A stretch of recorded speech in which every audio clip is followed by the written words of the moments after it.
At the dawn of the 20th century, over a century ago, but still within living memory, the world appeared vastly different, almost unrecognizable to modern eyes. The powerful nations of Europe enjoyed their final years of peace, having experienced nearly a century without a major European war. America was an emerging global power, yet remained inward-looking, expanding across a continent separated by vast oceans.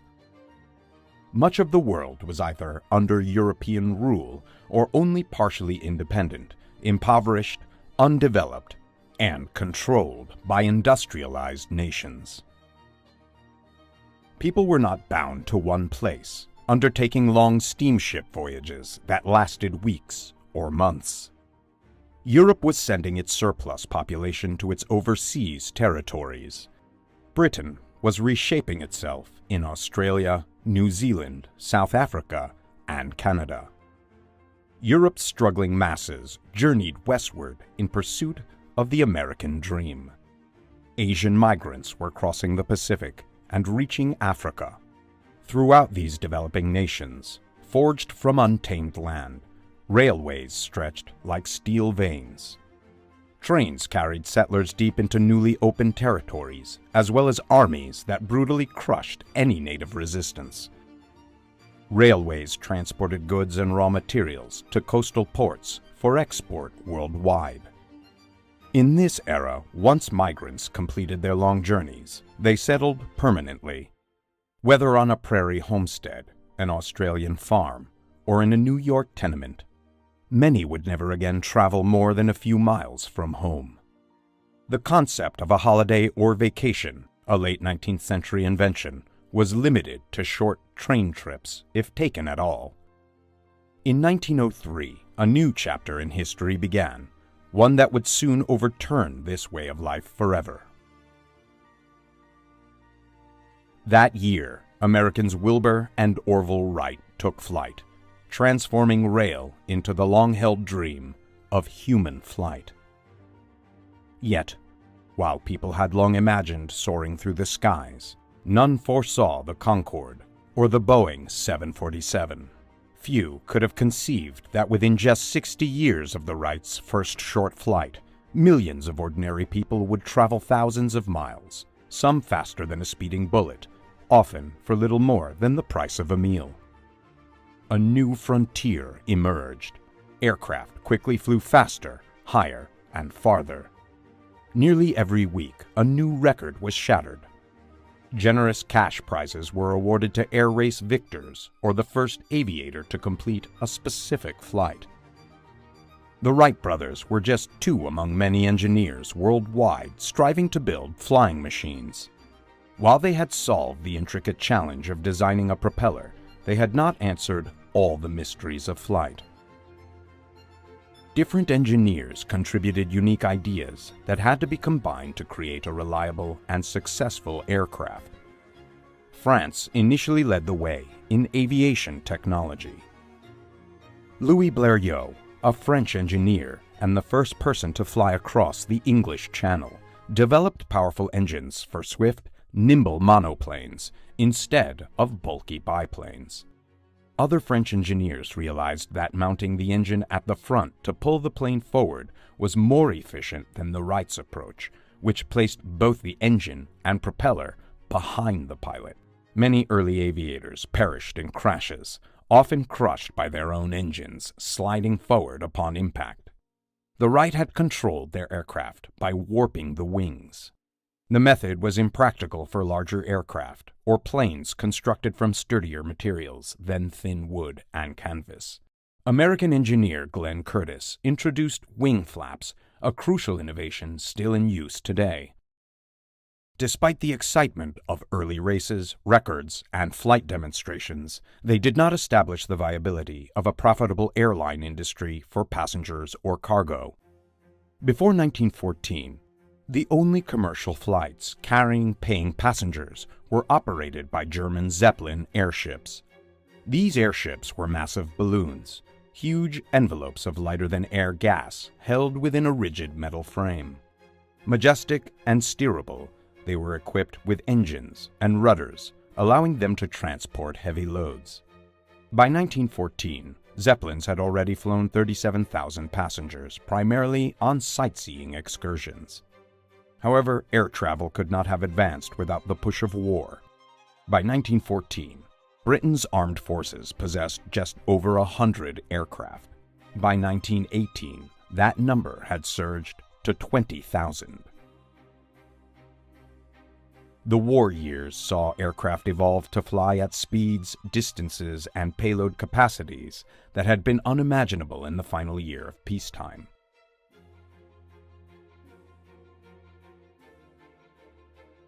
Such progress led to a milestone in 1919 when two British airmen, Captain John Alcock and Lieutenant Arthur Whitten Brown, became the first to fly non-stop across the Atlantic.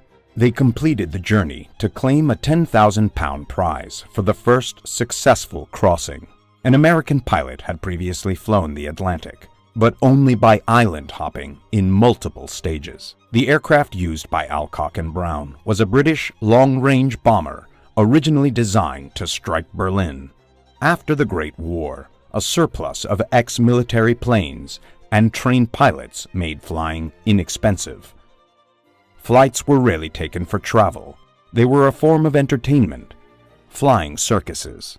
Barnstormers roamed across America and Europe, offering short flights for just a few dollars or pounds. Pilots thrilled crowds with aerobatic displays and death-defying stunts. Airplanes were cheap, and so was human life. In an era of economic hardship, desperate pilots took extreme risks to earn money. They walked on wings, performed dangerous low-altitude maneuvers, and, at the most extreme, deliberately crashed old, expendable aircraft.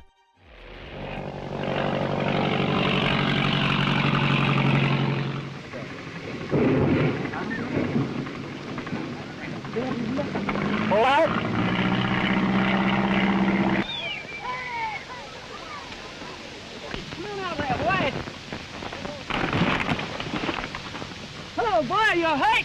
None of that. Oh boy, that's a good one. At the same time, some former military pilots were trying their luck with the first commercial air services, which would eventually grow into many of the world's major airlines. These early operations relied on converted bombers. In reality, making a profit from passenger flights was nearly impossible. No repurposed military aircraft was large enough to carry a financially viable number of passengers.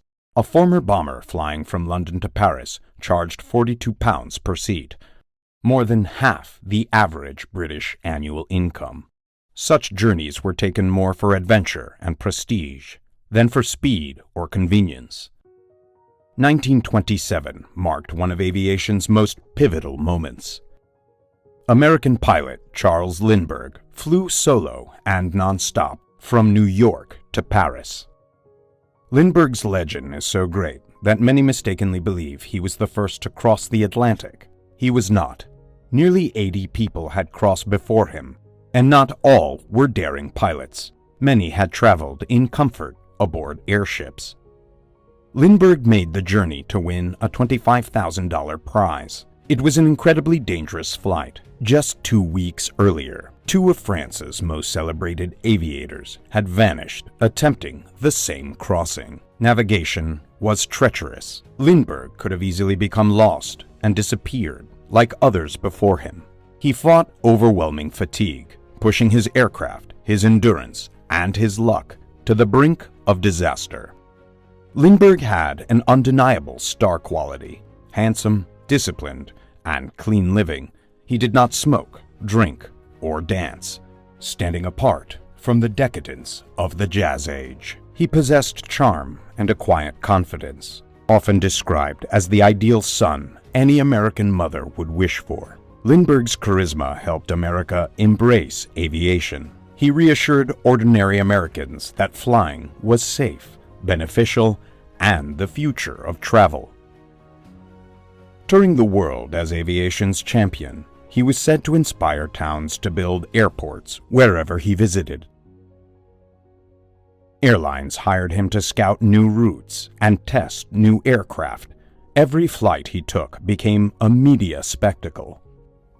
Contact. Contact.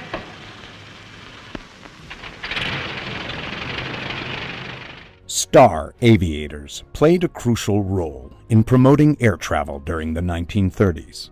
British pilot Amy Johnson became a national heroine after her 1930 solo flight from London to Australia. For Britain, it was a powerful symbol, physically linking the motherland to one of its distant outposts, promising to unite families separated by vast distances. I bring messages from the people of England to the people of Australia, and I should be very, very happy if this flight of mine can bring together people so far apart, but so near together in fellowship and friendship and everything except mileage. If you could get airplanes bringing you together, that would be so much better, and get people coming out every week or so as I have done. American aviator Amelia Earhart was another key figure in the push to popularize flight. Some historians argue that, unlike Lindbergh and Johnson, Earhart lacked what would later be called the right stuff, and was not the fearless pilot the media portrayed her to be. Even then, celebrities had publicists, and Earhart was carefully marketed as the female Lindbergh. Her rise to fame came in 1928, when she became the first woman to fly across the Atlantic, a flight from America to France that some have labeled a mere publicity stunt. The truth was that Earhart was more of a passenger than a pilot, at best serving as a co-pilot for the easier parts of the flight. To fly the Pacific and the first person to fly it solo. Roses to Amelia and the plaudits of the world to a veteran of flights that have shown the way for aviation's progress. It's her most brilliant chapter in a 16-year aviation career. How does it feel to fly both oceans, Miss Earhart? Well, it was very interesting to me to fly in southern waters rather than in the north.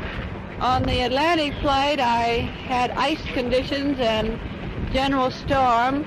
On this flight, really no bad weather at all except a few little rain squalls. I saw the moon and stars most of the night. Of course, in both flights, I was very glad to see land.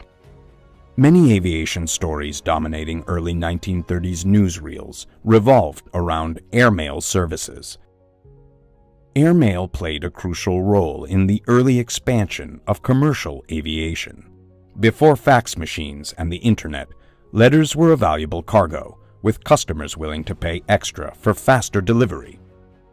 Airmail was vital both to the vast European empires and to America, a nation stretching across a continent.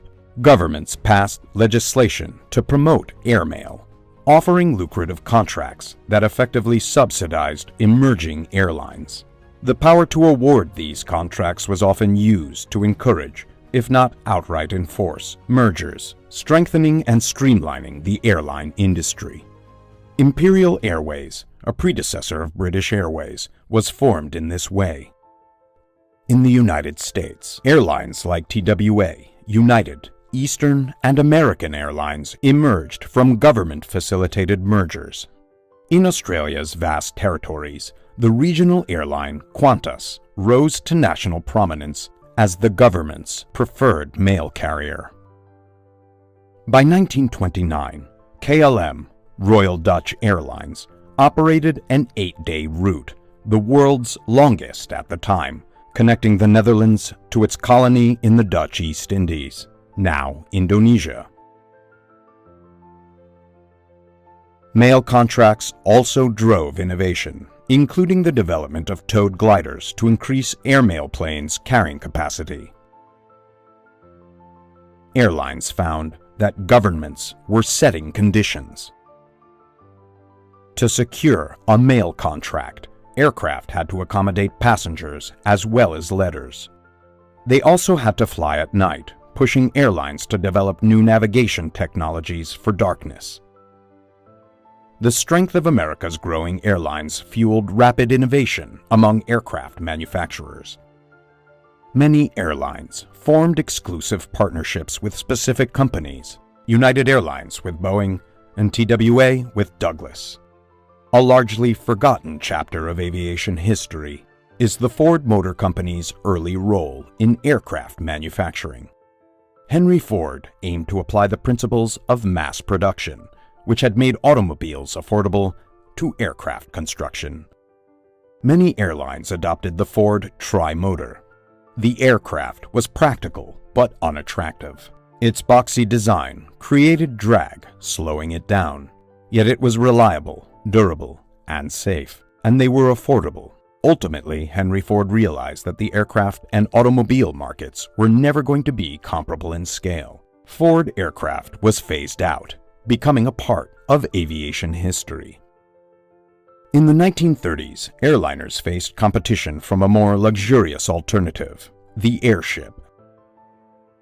At a time when airliners couldn't carry enough fuel to fly across oceans, airships were capable of making those long journeys. Germany's Zeppelin company led the world in airship technology. Their airships had terrorized the British during World War I, though in reality they were ineffective weapons.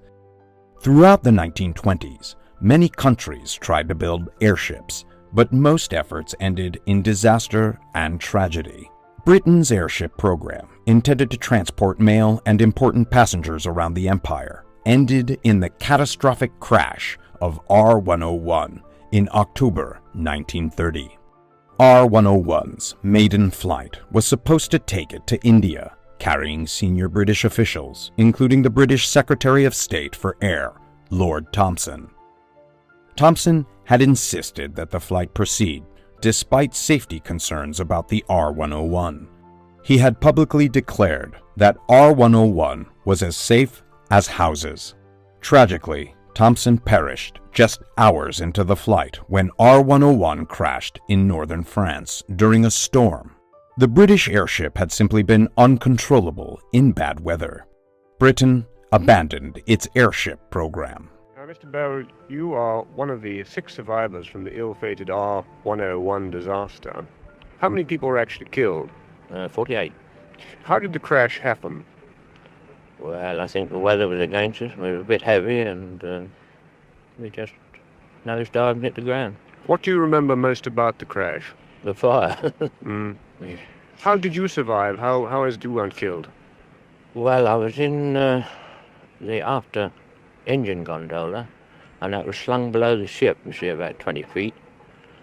And after we hit the ground, a water tank burst overhead, and so I stood in water while the flames passed around me. I see. The fact you were wet, you didn't get burnt. Well, I got burnt a little, but not too much. Was there a lot of confusion and so on afterwards? No, there wasn't many people there to cause any confusion. There was only 6 of us got out. Mr. Binks, you're another survivor from the R-101. What do you most remember of that disaster? What sticks in your mind most? Well, I was aroused at 2 o'clock in the morning to take over my watch in an engine car. From Mr. Bell? From Mr. Bell, yes. And, of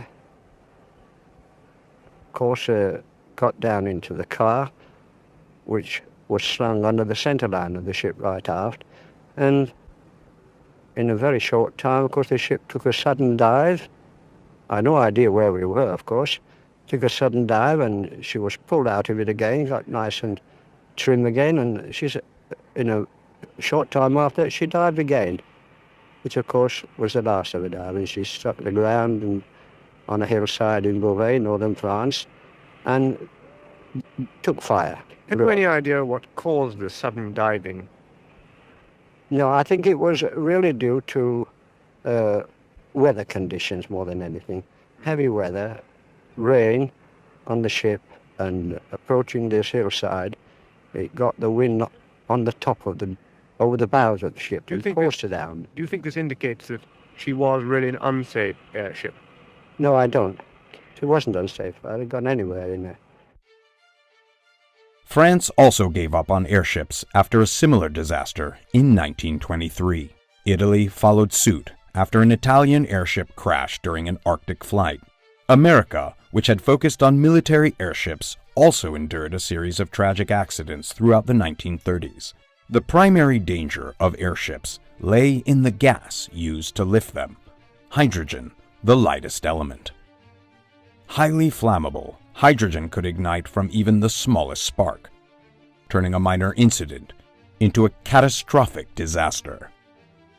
In truth, airship design was just as complex and difficult as airplane construction, and only Germany had the expertise to make airships function properly. The Graf Zeppelin, one of the largest flying machines ever built, was 4 times the size of a modern Boeing 747.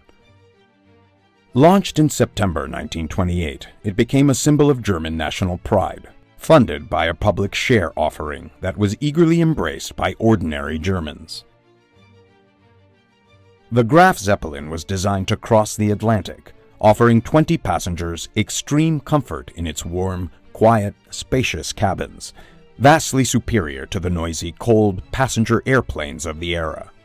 Even so, the high cost of a ticket on the Graf Zeppelin meant it could not attract enough passengers to be profitable. There was not enough demand for luxury travel between Germany and America to justify the cost that the Graf Zeppelin charged.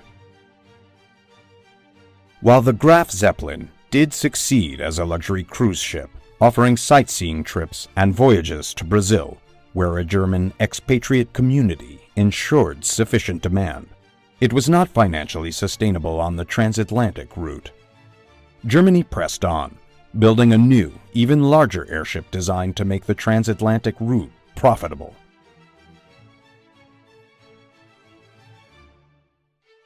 This was the Hindenburg. The Hindenburg was a marvel of engineering, powered by new, efficient diesel engines, and intended to be lifted by a safer gas, helium. Helium was almost as light as hydrogen, but non-flammable, making it a much safer alternative.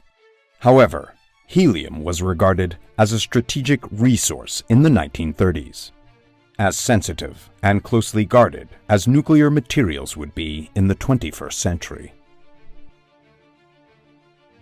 The United States held a monopoly on helium production and refused to supply it to Germany, so the Hindenburg had to rely on hydrogen. After 10 successful trips, the Hindenburg tragically exploded in flames while attempting to land in New York. Static electricity in the air caused sparks, which ignited the hydrogen and led to the catastrophic explosion.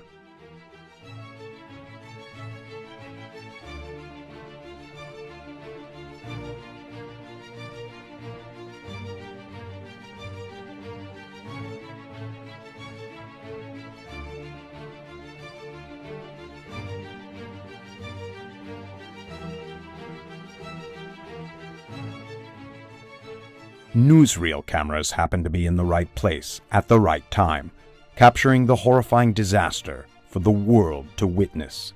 It was miraculous that there were any survivors.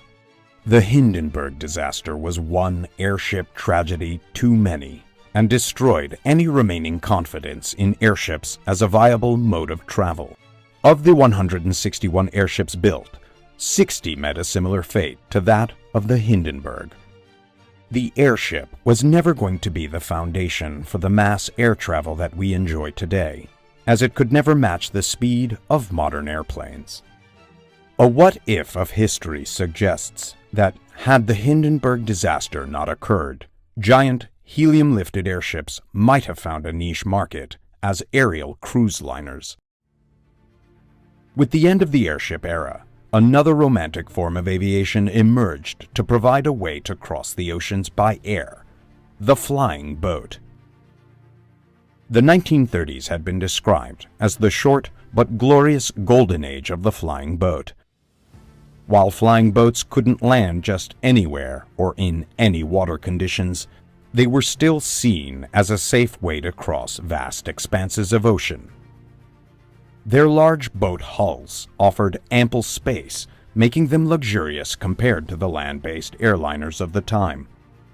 Flying boats could reach the most exotic, remote corners of the world without the need for expensive airfields, traveling to places even large ships couldn't access. While many American airlines focused on domestic routes within the continental U.S., Pan American founded by the dynamic entrepreneur Juan Trippe, focused on flying boat travel from America's coasts. Once again, government deals played a key role, as Trippe secured a monopoly on U.S. mail contracts for routes to the Caribbean and South America. Trippe even enlisted the glamour of Charles Lindbergh to pilot a high-profile public relations stunt, an island-hopping flight around the Caribbean, to further cement the prestige of Pan American's flying boat service. Pan Am extended its routes down the coast of South America, making it fashionable for the wealthy to fly to Havana for a weekend getaway or to Rio for a holiday. Here's a picture from the other side of the world, from Latin America. Probably the gayest of all carnivals, the wildest of all festivities is the annual fiesta in Rio de Janeiro. Who wouldn't be in Rio at carnival time?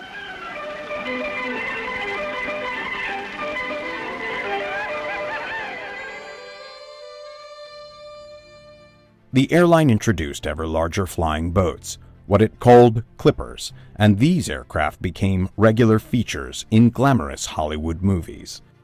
While the Atlantic route would have been the most profitable for flying boats, it was hampered by disputes over landing rights. European governments insisted that American carriers share the lucrative transatlantic routes with their own national airlines. Blocked in the Atlantic, Pan Am turned its attention to the Pacific. In 1931, Lindbergh once again piloted a flying boat to China and Japan via Alaska. A new route was planned, stretching across the Pacific, passing through Hawaii, America's possession in the Philippines, and then on to Hong Kong. Even the most advanced Pan Am clippers faced challenges with the vast distances of the Pacific.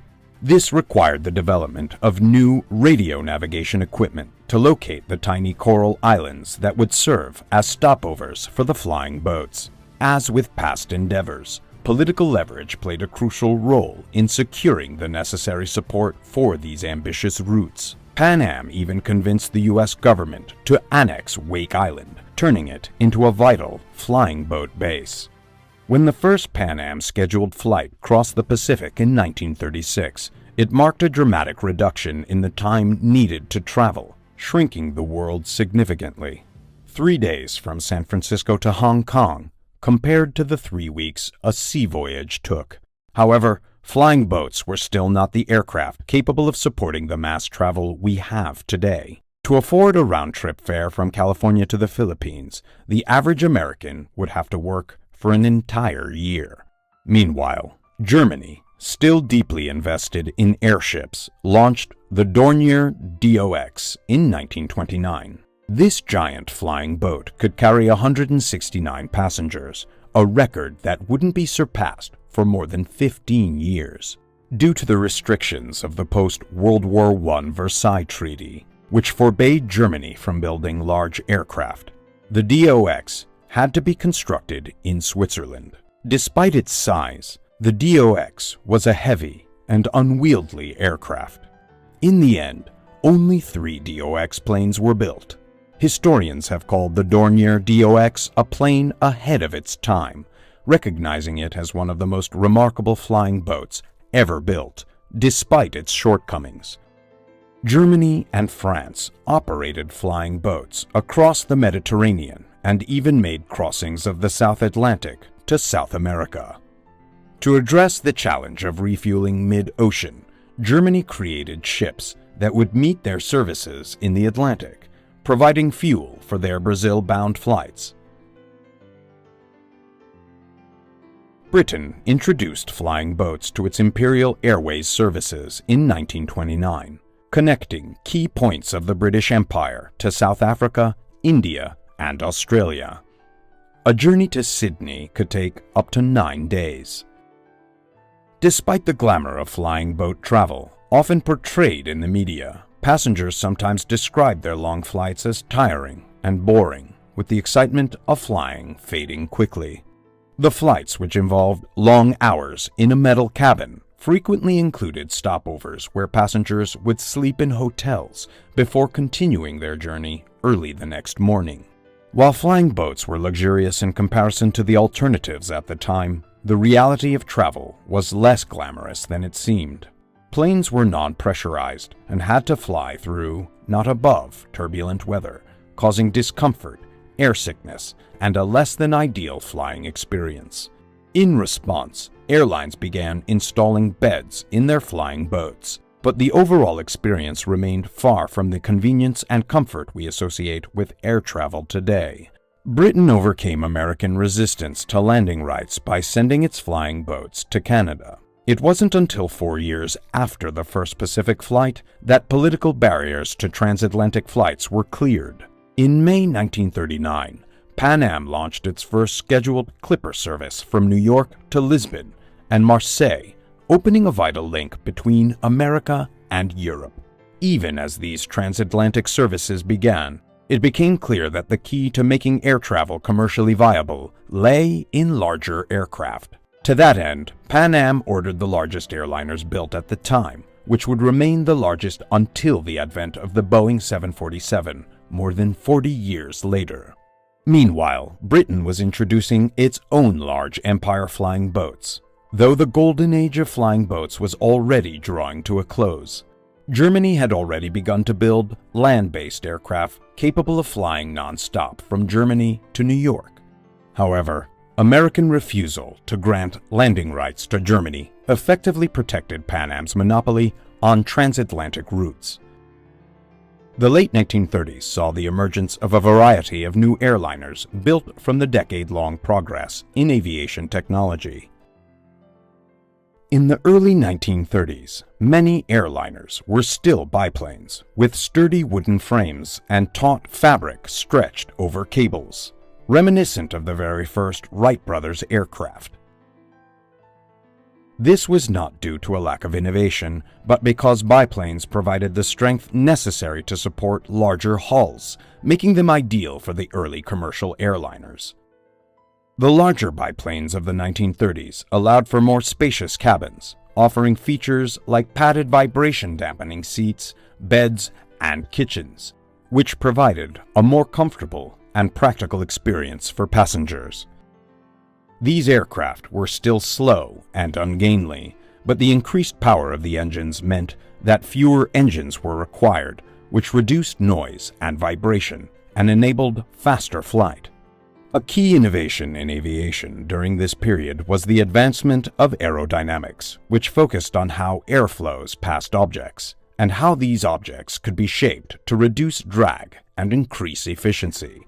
While aerodynamics had already been applied to cars and trains, it was with aircraft that the wind tunnel science truly paid off, improving performance and fuel efficiency at high speeds. Throughout the 1930s, airlines and aircraft manufacturers focused on making air travel profitable through passenger services alone, eliminating the dependence on airmail contracts. The shift became crucial in 1934. When President Franklin Roosevelt's administration nationalized airmail and began using government-owned aircraft for these services. To create a viable modern airline service, aircraft had to be faster, capable of flying in all weather conditions, and reliable.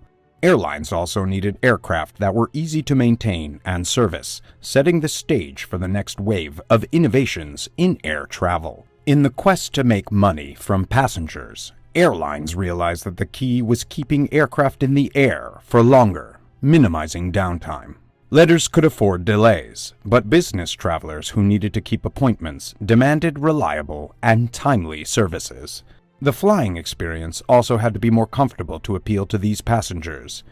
In 1931, Boeing introduced the 247, which was the first airliner to truly resemble what we consider a modern aircraft today.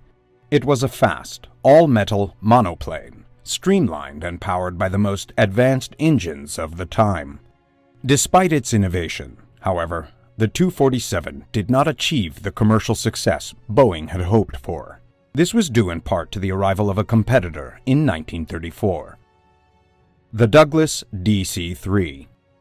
The DC-3 built upon the technical advancements of the 247, but was larger, capable of carrying 40% more passengers.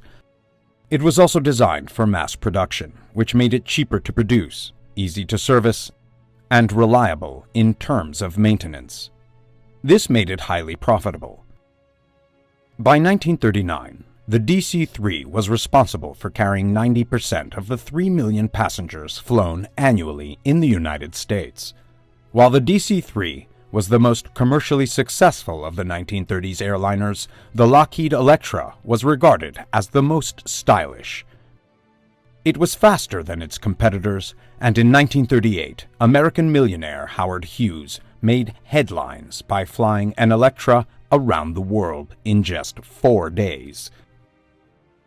The Lockheed Electra, with its drag-reducing features like retractable landing gear, was a technological marvel of its time, offering both style and efficiency. Though the Douglas DC-3 proved to be the more commercially successful aircraft due to its larger capacity, the Electra remained a popular choice, especially for high-profile flights. One of the most significant moments in history involving the Electra came in 1938, when it was used to fly British Prime Minister Neville Chamberlain to meet Adolf Hitler in Munich. This event was a notable example of how air travel had transformed diplomacy. Previously, important international negotiations had been conducted via telegrams or formal conferences. However, air travel allowed world leaders to meet in person with unprecedented speed, altering the way negotiations were conducted. In this case, the Munich Agreement, in which European powers sought to avert war by appeasing Hitler, saw Chamberlain make 2 flights to Germany, one to discuss the crisis and another to meet Hitler again. It was also the first time Chamberlain, at 70 years old, had flown. This marked the beginning of a new era where air travel played a key role in shaping international relations, with leaders using it to conduct business and negotiations more swiftly and personally than ever before. Hitler himself utilized air travel for propaganda purposes, frequently depicted in newsreels as a modern leader, a man of the future, flying in his aircraft to bolster his image. This intersection of technology, diplomacy, and propaganda would come to define the political landscape in the lead-up to World War II. On the steps of a Lockheed Electra, Chamberlain waved a sheet of paper on which Hitler promised never to go to war. The scrap of paper was the result of a single, short, one-on-one meeting between Chamberlain and Hitler. How might history have unfolded had decisions been taken in the traditional way? With Chamberlain and his cabinet discussing letters and telegrams from a distance, rather than the British Prime Minister encountering the Nazi dictator's personal charisma and believing Hitler, who looked him in the eye and said, "Peace in our time." It was history made possible by air travel. When World War II began, manufacturers had a new generation of airliners waiting in development. The only problem left unsolved by the DC-3 generation of aircraft was of turbulence caused by flight at low altitude through the weather. To avoid the unpleasantness of air sickness, aircraft needed to fly above the weather in the thinner air of the newly discovered stratosphere, high above the Earth's surface. To do this, aircraft had to be pressurized with an artificial internal atmosphere, so passengers and crew could breathe and not freeze to death. Engines had to be redesigned to breathe thinner air. In 1939, Boeing planned to overtake Douglas with a plane they called the Stratocruiser. It had a pressurized cabin and new engines that could work in the stratosphere with newly refined, richer fuels. Boeing was not the only builders thinking this way. Germany's Fokker-Wulf Company had developed a high-altitude, long-range Condor airliner. Douglas planned an enlarged version of the DC-3, the 4-engined DC-4. Lockheed had a successor to the Electra, a long-range, high-altitude airliner in development. This last pre-war generation of aircraft would benefit from money poured into wartime development to convert them into efficient military transports. During the war, the already proven DC-3 would be turned into the C-47, the Dakota, a military transport plane delivering troops, paratroopers, and supplies all over the world. 322 DC-3 airliners were built, but 11,000 C-47s were built for the war. The fact that so many aircraft were built for the war meant manufacturers rose to previously unimaginable levels of expertise in building planes quickly and cheaply. Designers of both planes and engines learned how to solve problems fast. With the coming of peace, some pre-war ways of flying resumed. Britain's Empire flying boats resumed their journeys, but soon disappeared just a few years into the peace. When peace came, air travel was set to expand to a whole new level, and post-1945 international politics also meant many, though not all, of the old restrictions on airspace which protected national interests were removed. The same year Howard Hughes launched the giant Hercules flying boat. Hughes was famously an eccentric. The huge plane was built of wood, which Hughes insisted remained the right material for aircraft construction. The media nicknamed the Hercules the Spruce Goose. The Spruce Goose was obsolete before she ever flew. Her one and only flight, with Hughes himself at the controls, was a brief moment in aviation history. The truth was that the time of the flying boat and the wooden plane was over.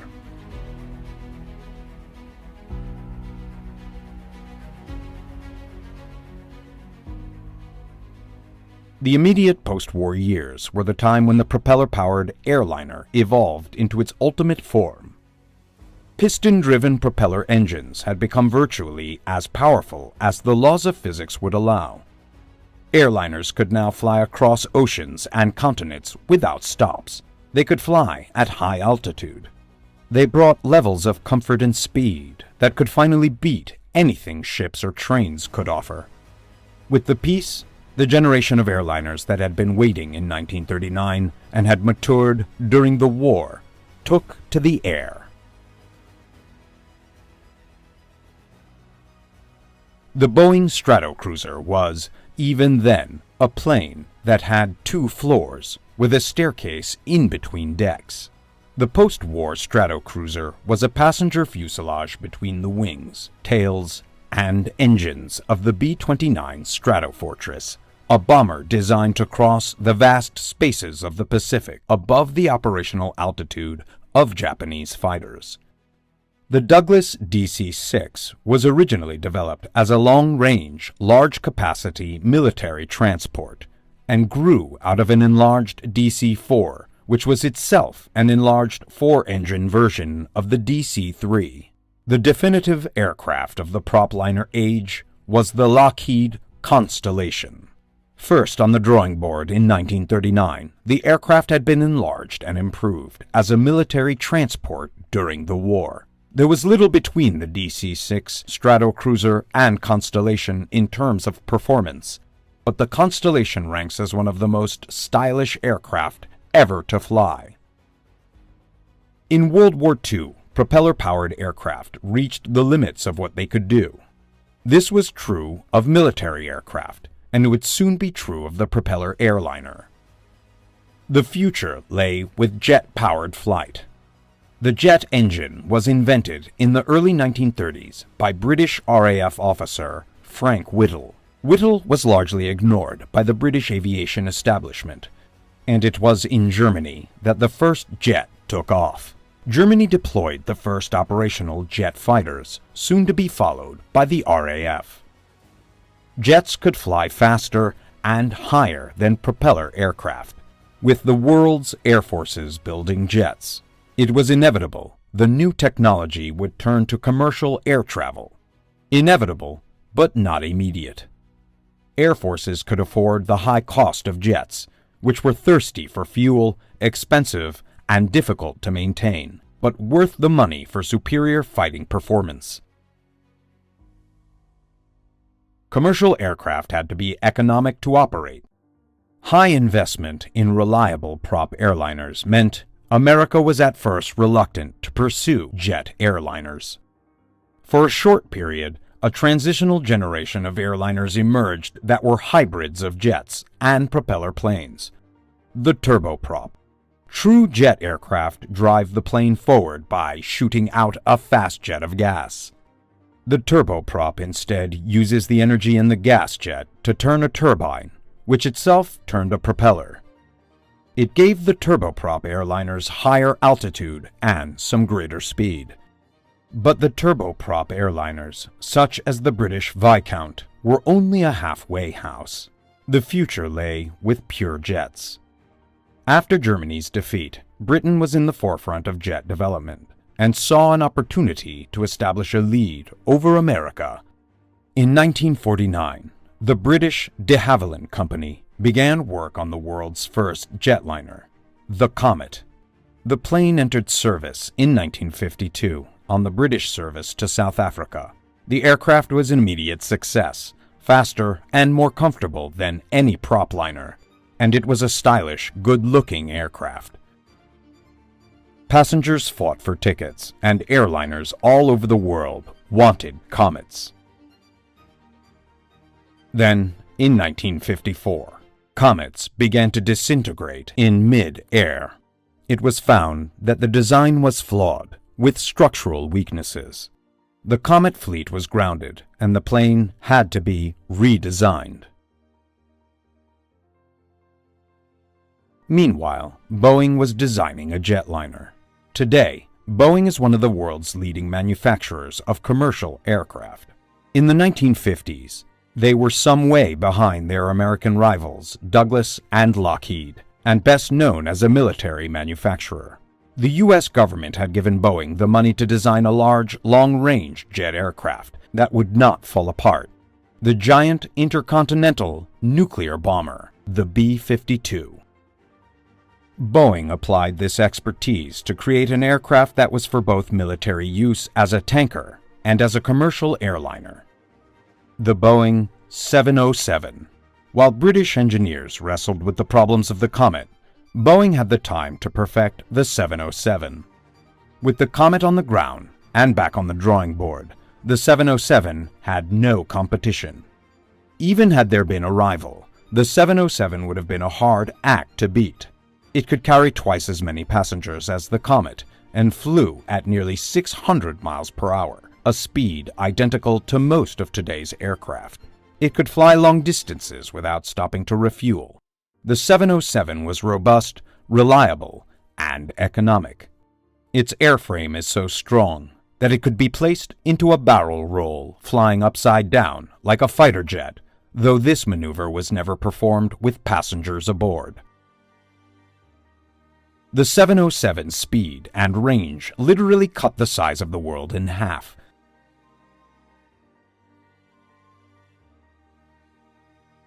The first 707s entered service in 1958 and immediately dominated the market. The year before the 707 flew, the number of passengers crossing the Atlantic by air had already overtaken those traveling by sea. Already, some airlines were contemplating an uncertain future. Worried there would be more seats on planes than they could fill, prices for air travel began to fall, and the industrialized world was riding a wave of prosperity. Its people were richer than ever. Cheap air travel was to become part of this new lifestyle. In less than 60 years, the world has gone from being flightless to standing on the edge of a new age, the age of mass air travel.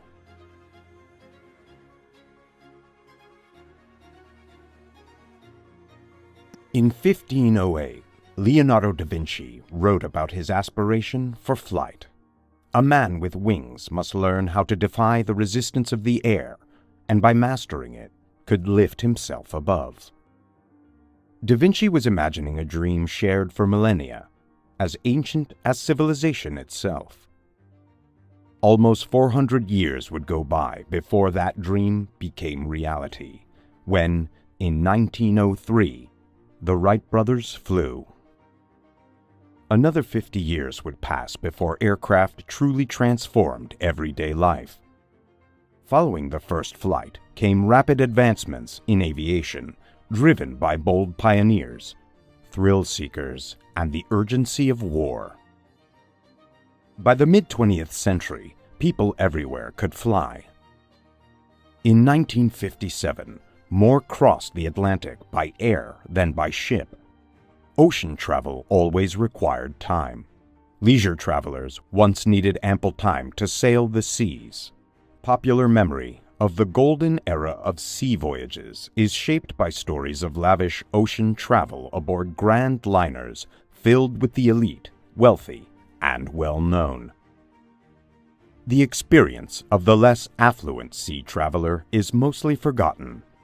Journeys, taken by regular people then, were unlike those of today's average airline passenger. Many traveled on one-way fares, migrating either to the New World or from British colonies to the homeland. Once there, they settled for good.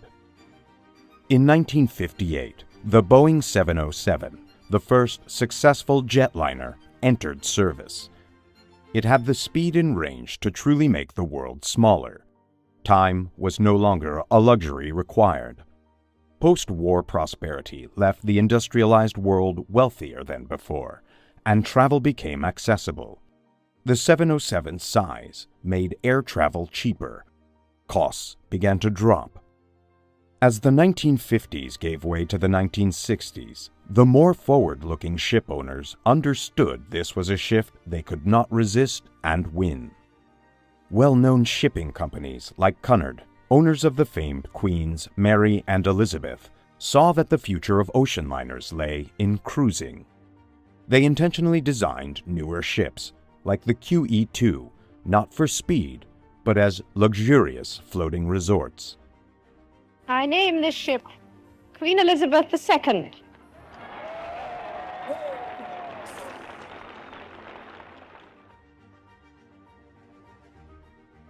In aviation, flying in 1960 wasn't so unlike flying 50 years later. The 707, which ruled the skies, flew at speeds similar to today's airliners. A 1960s flyer might have felt even more at ease than a current one.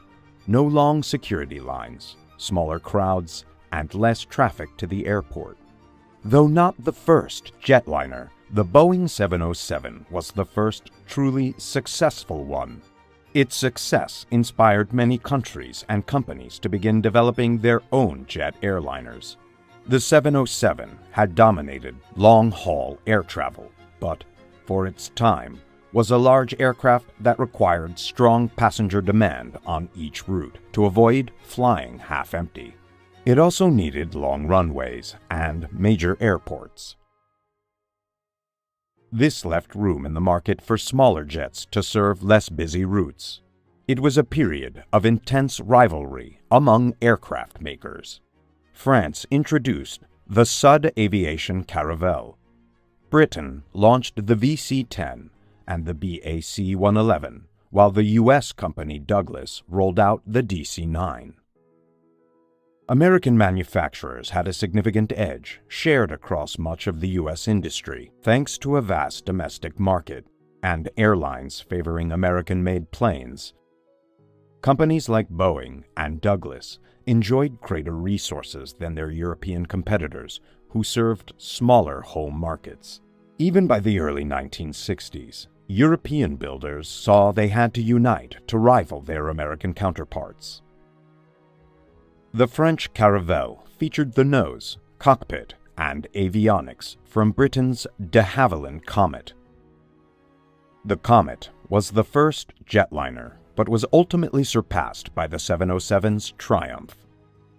The Caravelle is considered one of the most elegant airliners ever built, and pioneered rear-mounted engines, which many others copied.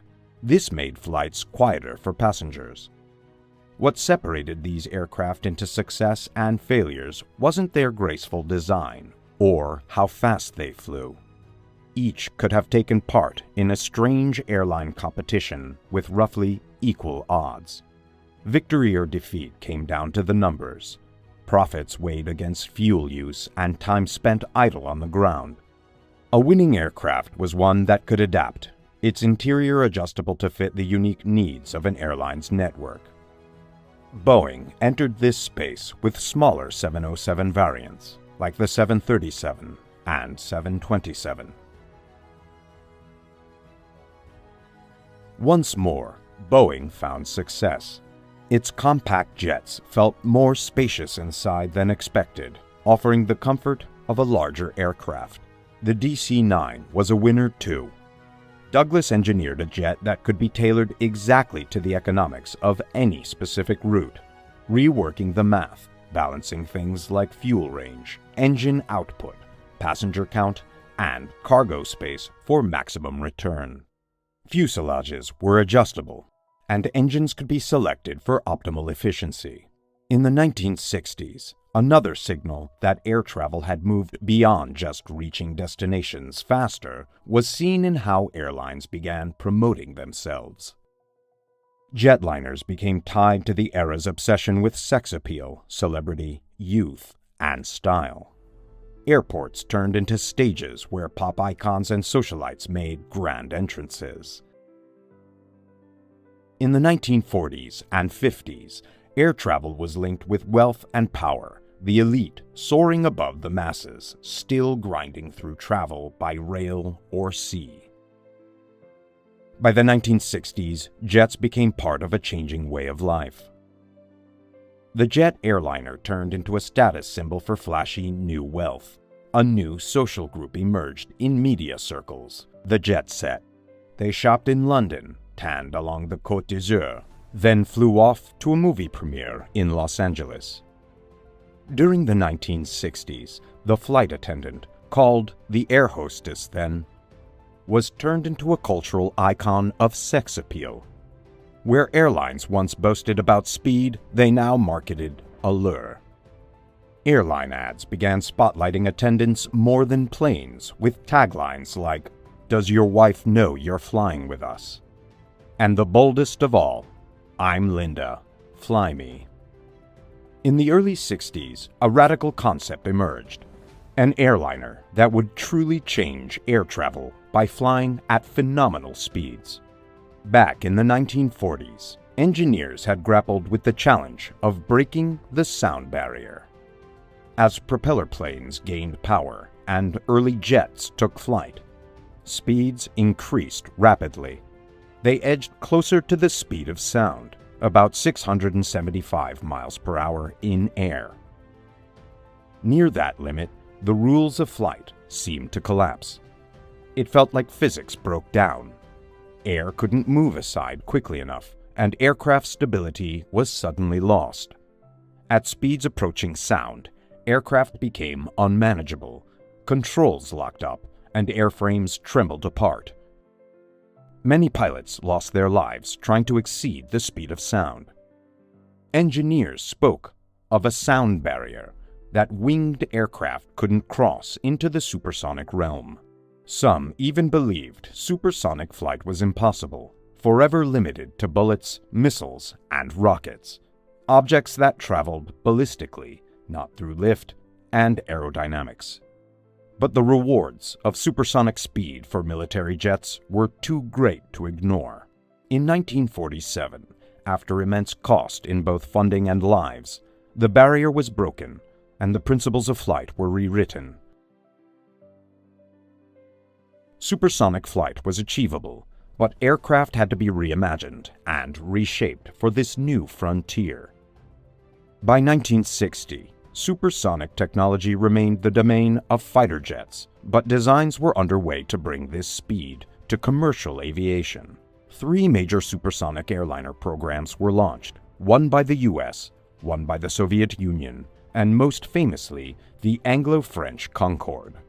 Though Concorde's commercial record is mixed, its technical success remains extraordinary. It cruised at the edge of space, 11 miles above Earth. At this altitude, the sky turned dark and the planet's curvature became visible from the windows. Concorde was created to carry 100 regular passengers without training or special gear, at more than twice the speed of sound, what engineers called Mach 2, sustained for hours. In 1960, Mach 2 was a speed reached only by top-tier military jets, and only for brief moments. There were no supersonic travelers then, only elite, fit, and specially trained pilots. In the early 1960s, it made perfect sense to see supersonic airliners as the future. Throughout aviation history, speed had always gone up. The popular DC-3 of the 1930s flew at 180 miles per hour. By the 1940s, the Lockheed Constellation reached 300. In 1958, Boeing's 707 hit 600 miles per hour. Surely the next step was even faster.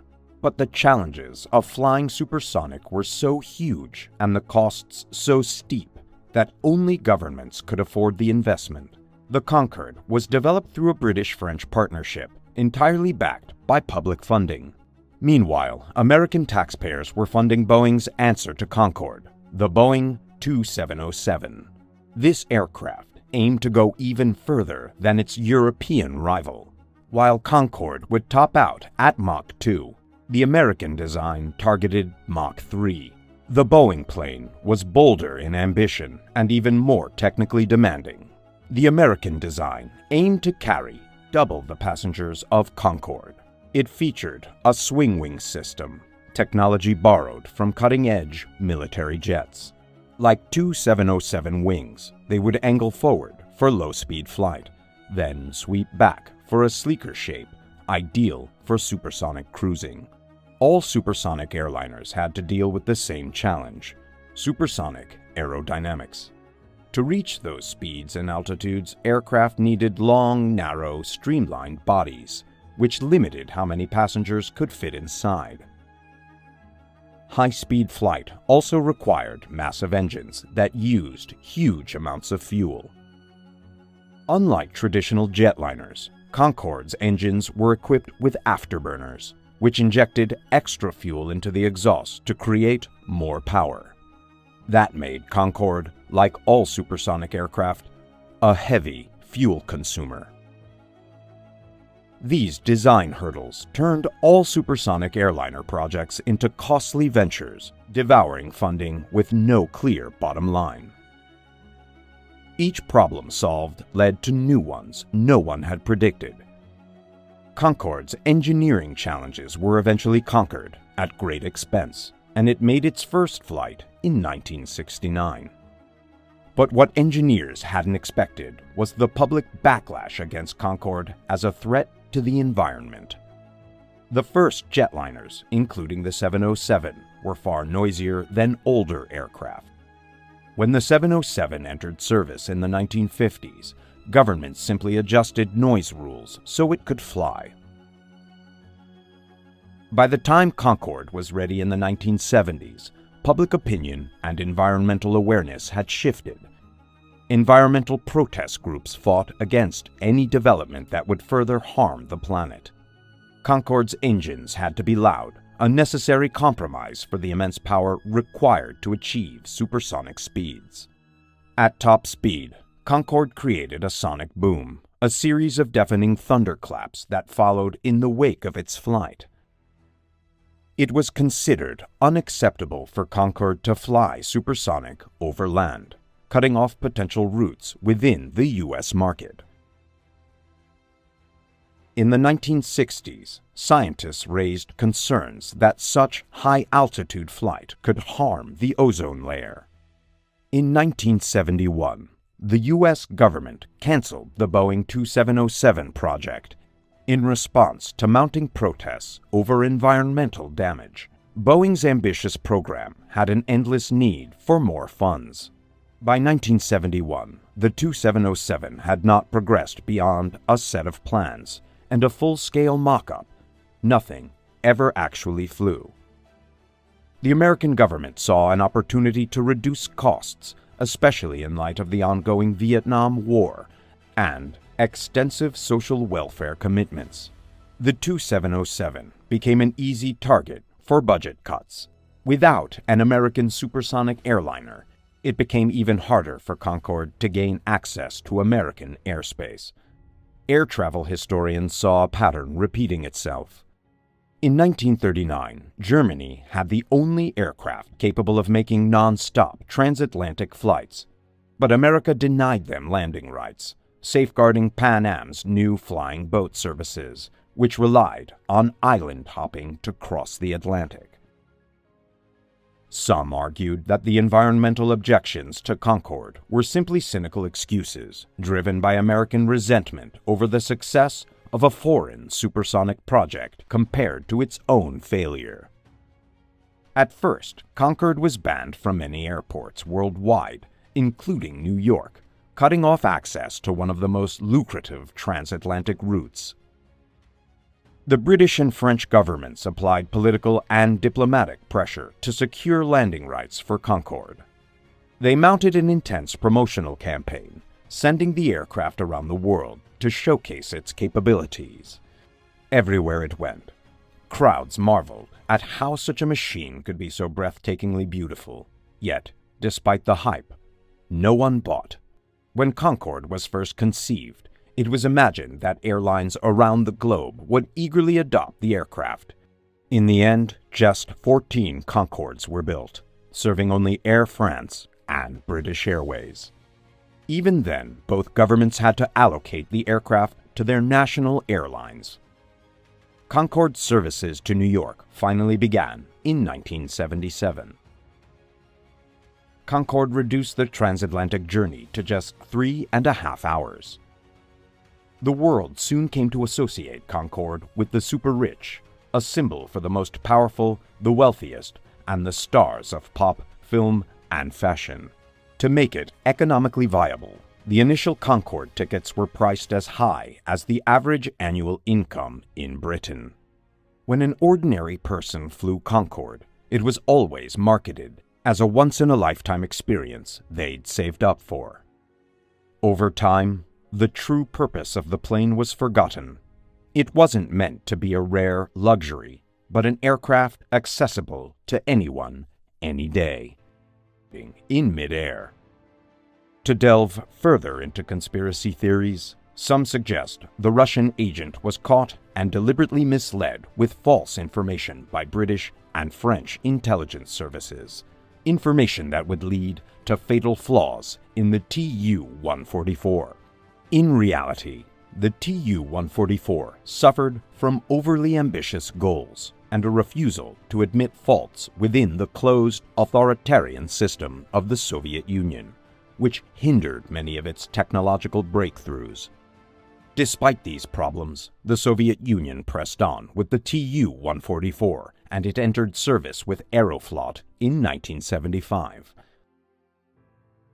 However, the Soviet plane proved costly to maintain, consuming fuel at the same rate as Concorde and requiring constant repairs. After a second crash in May 1978, the Soviet Union pulled out of supersonic travel. Concorde and the Tu-144 have been called the last truly revolutionary passenger aircraft in history. Soon, nearly half a century will have passed since that revolution, an unfulfilled one, as the world has now turned away from supersonic travel. Since the 1960s, air travel has changed drastically. The change in air travel has been a gradual, evolutionary process marked by small improvements and adjustments over time. Even as Concorde transitioned from design to reality, another aircraft that would define 21st century air travel was also taking shape. Some of the largest machines to ever fly were military transports, vast aircraft capable of carrying squadrons of heavy armor or infantry companies in a single lift. The needs of the world's armed forces have consistently driven the development of new aircraft. Unlike airliners, warplanes don't need to be cost-effective, just effective. Governments have always been willing to pour funding into research that no commercial project could ever justify. In the late 1950s, American manufacturers Boeing and Lockheed were invited by the U.S. government to compete in the design of a new giant military transport aircraft. Lockheed's C-5A Galaxy emerged victorious, a staggering aircraft of immense size. However, Boeing was able to turn its defeat into a victory. Their work was not in vain. Together with Pan Am Airlines, Boeing designed a new giant airliner, the Boeing 747, also known as the Jumbo Jet. Pan Am was the ideal partner for Boeing. From its inception, Pan Am had been an international airline, focusing more on long-range travel than many other American carriers. Their vision was to connect continents and cross oceans, rather than develop an internal U.S. network. Pan Am's strategy and profits had always been centered around large aircraft that could cover long distances. In the 1930s and 40s, Pan Am pioneered trans-Pacific services with large flying boats. It's remarkable how air transport advanced in just a single human lifetime, considering that much of the push behind the 747 came from Pan Am's founding father, Juan Trippe. Juan Trippe, who had started Pan Am just under 40 years before the 747's introduction, had initially run flying boat services for Airmail to the Caribbean.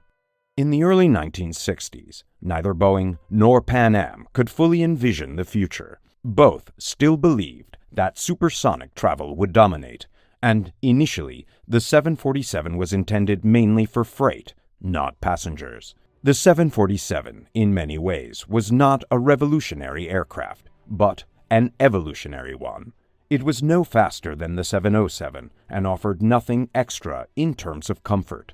In fact, with its vast wide cabin, where most passengers were far from a window, the 747 could be seen as a step backward in passenger comfort. What the 747 did bring, however, was economy of scale.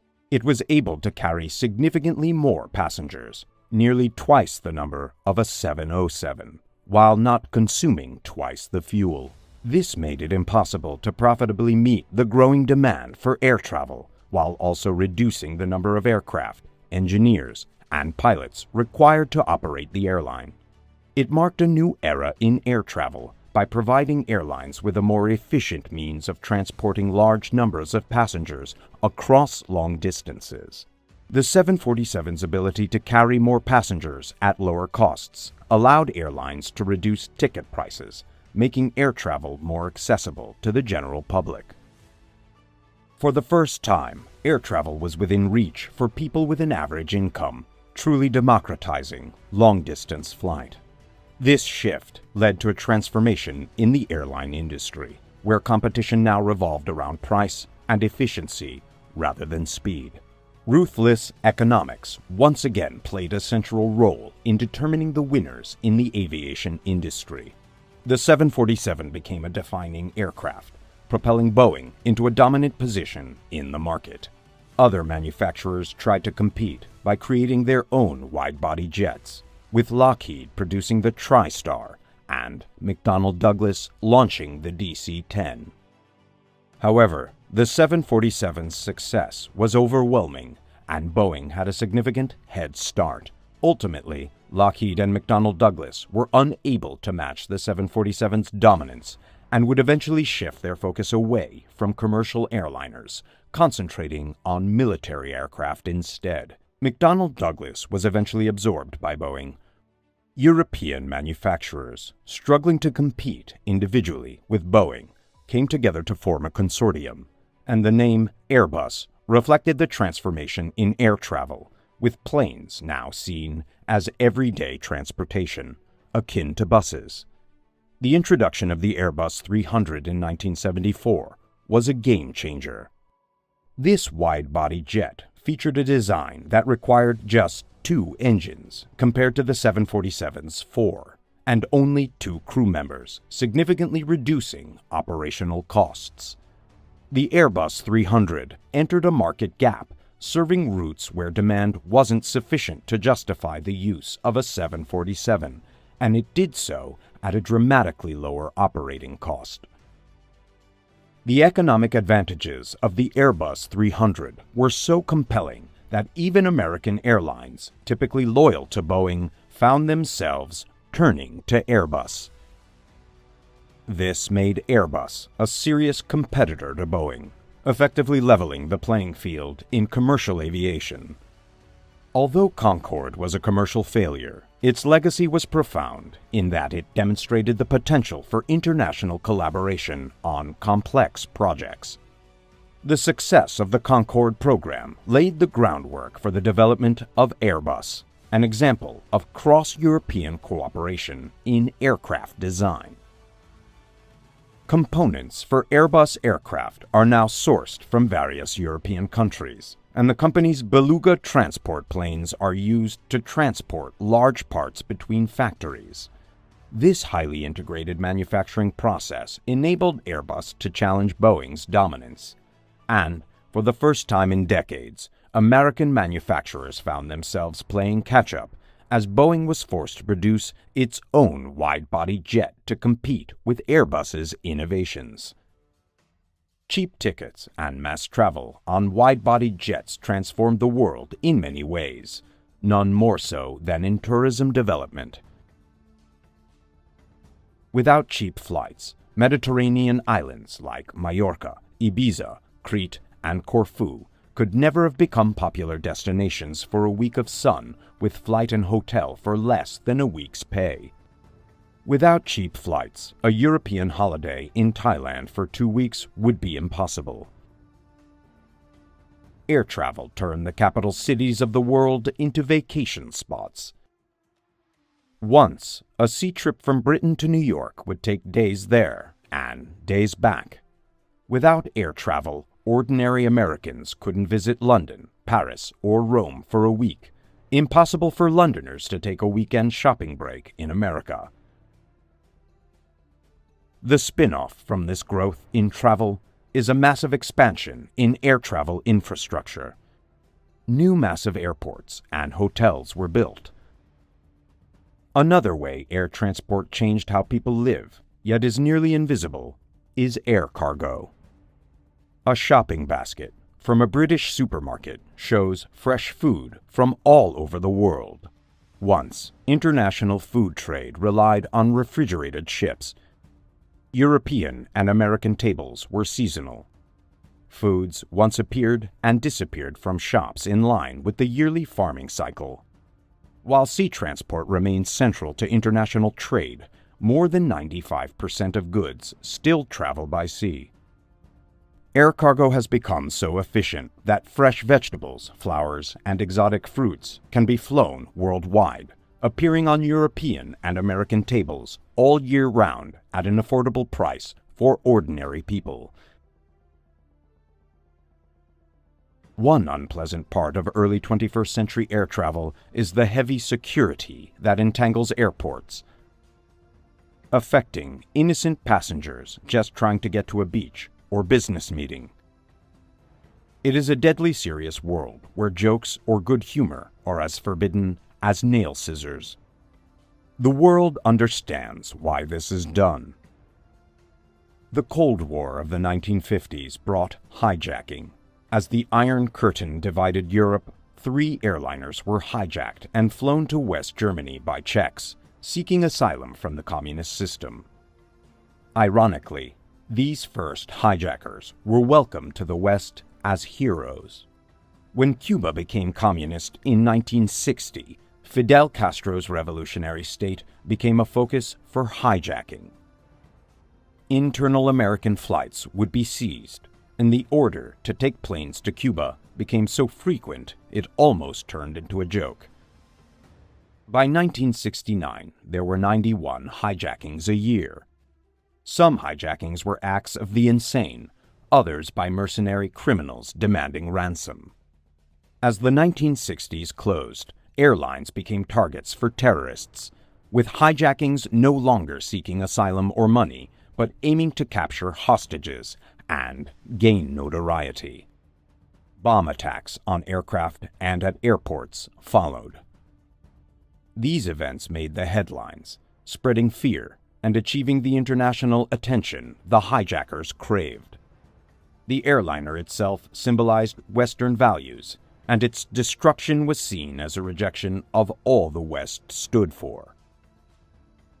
Infamously, in 1970, Palestinian terrorists seized and destroyed 4 Western airliners, blowing them up after the passengers were removed. With each attack, security tightened, and with every new measure, terrorists became ever more cunning.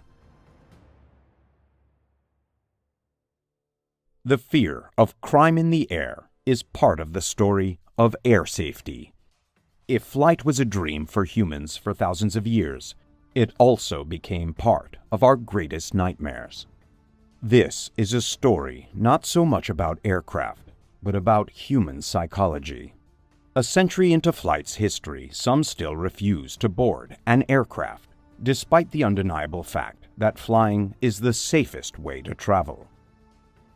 In the last 20 years, fewer than 2,000 people have died in air travel, compared to at least 4,000 killed annually in road accidents in the U.S. alone. A person who could live forever otherwise would have to fly every day for nearly 1,000 years before risking a plane crash. Even in nations with the worst air safety records, the most dangerous part of the journey is often the drive to the airport. One reason people fear flying more than other far more dangerous travel methods is that air accidents are so rare, and when they do happen, they receive much higher media coverage than the slow, steady stream of deaths on roads and railways. A modern aircraft may undergo 10 hours of checks and maintenance for every hour it flies. Many argue that if the rigorous standards of aviation safety were applied to cars, buses, trains, and ships, the world would be much safer. Flying your own private plane is far more dangerous than being flown by a professional. The argument is that air travel is best left to the professionals. Air travel has fundamentally changed how nations do business with each other. Even before World War II, the speed of aircraft allowed world leaders to meet face-to-face to resolve international disputes as they occurred. Air travel created the International Summit meeting, the first of which was the Munich Conference of 1938, where the leaders of democracies met with fascist dictatorships instead of communicating solely through telegrams and diplomatic notes. Since World War II, the news media has regularly featured images of presidents, prime ministers, chairmen, first secretaries, and even simple dictators arriving at airports for what are known as crisis talks. In the 1970s, this process advanced further with the invention of shuttle diplomacy by American Secretary of State Henry Kissinger. With an airliner at his disposal, Kissinger flew back and forth as an intermediary between leaders in the Middle East who needed to talk but could not bear to be in the same room. Air travel enabled first-track agreements between conflicting nations, accelerating the pace of history and making events move faster. In the 1970s, airlines began to face the issue of having more than enough seats available. Planes were flying less than full, and at one point, it was estimated that the number of empty seats on a single day equaled at least 7 747s crossing the Atlantic empty. This surplus led to a drop in ticket prices. While the massive increase in capacity brought by wide-bodied aircraft was significant, many other factors also shaped air travel in the later 20th century. The 1973 Middle Eastern War, for example, caused a dramatic rise in oil prices, which increased costs and hurt airline profitability. The success or failure of airlines could often be determined by small factors, such as how many extra miles could be squeezed from a given weight of fuel, or how few crew members or engineers were needed. Airlines also faced problems from cozy relationships with governments. Governments had historically controlled access to airspace, awarding routes to favor their national airlines or create closed markets for specific companies. As more people began flying, it became increasingly clear that the existing structure of air travel, with its network of rules, regulations, controls, cartels, and monopolies, resulted in passengers paying higher fares than a true free market would dictate. From the 1970s onward, this network began to dissolve, starting with internal changes in the US and gradually expanding globally. Legislation and international agreements started to free up airspace, paving the way for new airlines to start up and for established airlines to modernize their fleets with large, modern aircraft. This shift created a market for cheap, second-hand, yet serviceable aircraft, which new carriers eagerly purchased. These new airlines began to compete on the now open routes, often cherry-picking the most profitable ones while leaving more remote or less lucrative services behind.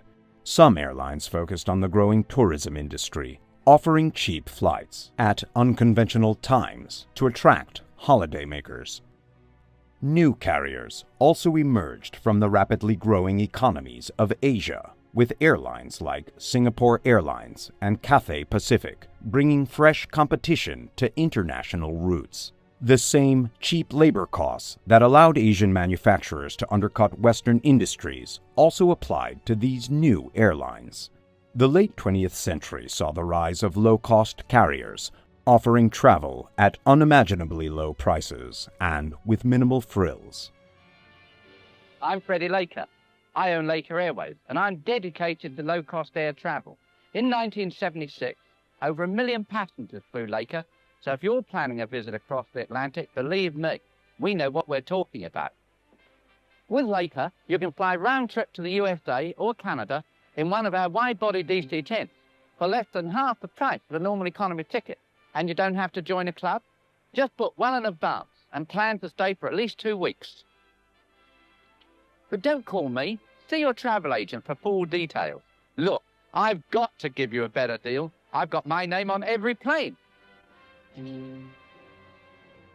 The story began in the late 1970s with Laker Airways, founded by British entrepreneur Freddie Laker.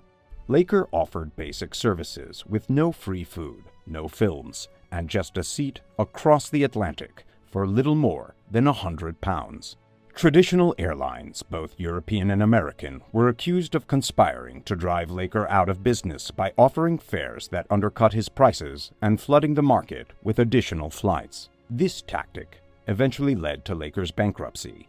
In the 1980s, Richard Branson's Virgin Atlantic, which started with just one second-hand 747, claimed to have faced similar, aggressive tactics from the established carriers. Virgin Atlantic, originally planned as a better airline rather than a cheap one, became fierce competition for older carriers. Despite challenges, Virgin survived and thrived in the evolving market. As passenger demand and deregulation progressed, older airlines were forced to confront the irresistible headwind of change. Some traditional carriers simply couldn't adapt to the shifting landscape. National airlines like Belgian Sabena and Swiss Air were unable to withstand the changes and eventually went bankrupt. The changes also spelled the end of Pan Am, one of the great pioneers of air travel. Ironically, Pan Am's involvement in the 747 story, while groundbreaking, ultimately contributed to its own demise. Had Pan Am pursued its original plan of a supersonic fleet instead of betting on the 747, it might still have been a dominant name in the skies, flying faster than a rifle bullet.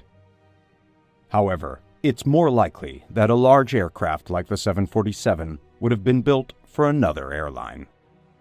Today, the production of the world's airliners is largely dominated by just two manufacturers, Boeing and Airbus. The global airline industry seems content with this duopoly, as both manufacturers benefit from economies of scale and shared skills and investments that allow large numbers of aircraft to be built at a relatively low cost. However, neither company can afford to be complacent. Each has a formidable rival, and the nightmare scenario for airlines would be a future where either Boeing or Airbus holds a monopoly, forcing airlines to accept aircraft on the manufacturer's terms with little room for negotiation. Some industry insiders believe that the two companies have different visions for the future of aviation. Airbus advocates for a hub-to-hub model, where large airliners transport large numbers of passengers to major airports, where they transfer to smaller aircraft for their final destinations. In contrast, Boeing supports a point-to-point approach, aiming to build aircraft capable of flying directly between any two locations, eliminating the need for transfers and refueling stops, thus shortening journey times. Despite differing strategies, the evolution of air travel remains marked by small, incremental improvements. From a distance, planes today may appear identical to those of a decade ago, but progress is evident in subtle areas such as more fuel-efficient engines, optimized cargo hold designs, and the fine-tuning of wing shapes that improve overall efficiency. Many experts predict that the next decade will see continued evolutionary progress, with much of the visible changes being relatively modest. The development of airliners that began with the Boeing 747 remains ongoing. Boeing was producing larger versions of the 747, while Airbus worked on the A380, a super jumbo capable of carrying up to 30% more passengers than the largest 747. The A380, a true double-decker aircraft, aimed to address one of the major complaints of modern air travel: cramped conditions. The spacious design of the A380 allowed passengers to move around, visit a bar or lounge, and experience a more comfortable and enjoyable flight. The future of air travel may seem familiar, as reflected in the story of the Sonic Cruiser, an aircraft that Boeing proposed in the early 21st century.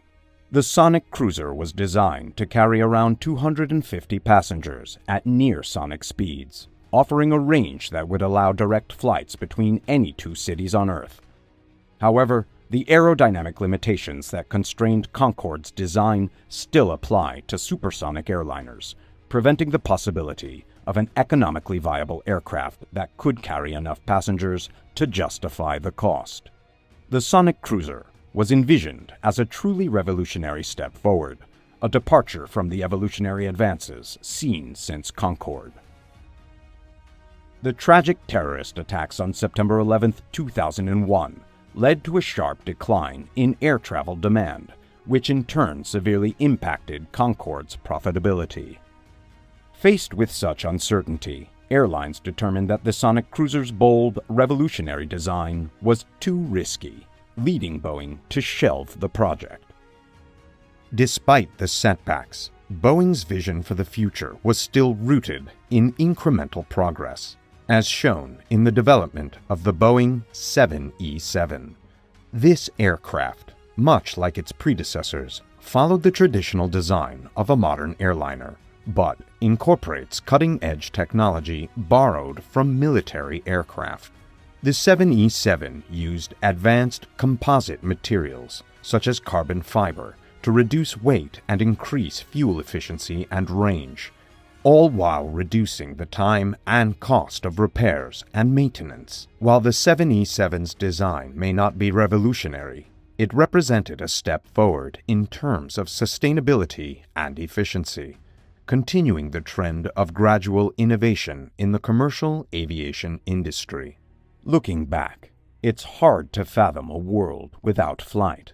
Yet the pioneers of aviation could never have imagined how profoundly their inventions would transform the world. The Airbus 380 and Concorde were symbols of this transformation, each representing significant achievements in aviation. However, the withdrawal of Concorde marked a sobering acknowledgement of the limits of supersonic air travel, driven largely by economics rather than technology.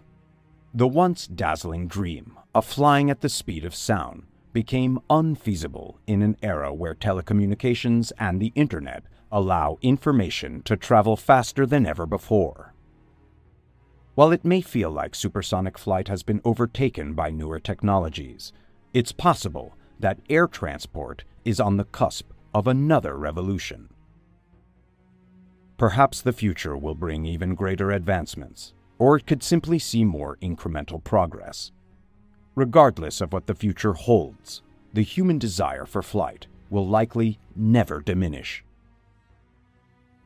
Leonardo da Vinci's foresight, made centuries before the first flight, captures this eternal longing perfectly. When once you have tasted flight, you will forever walk the earth with your eyes turned skyward.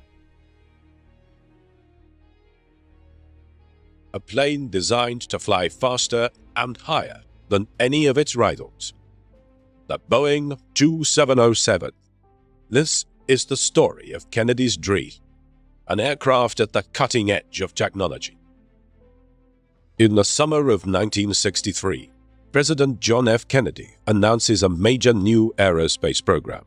I'm announcing today that the United States will commit itself to an important new program in civilian aviation. He calls for America to build and fly a supersonic airline that will cruise at over 3,000 kilometers per hour. One of John Kennedy's heroes was John Glenn, the first American in space. But Glenn was also the first man to fly America coast to coast at supersonic speed in the year 1957.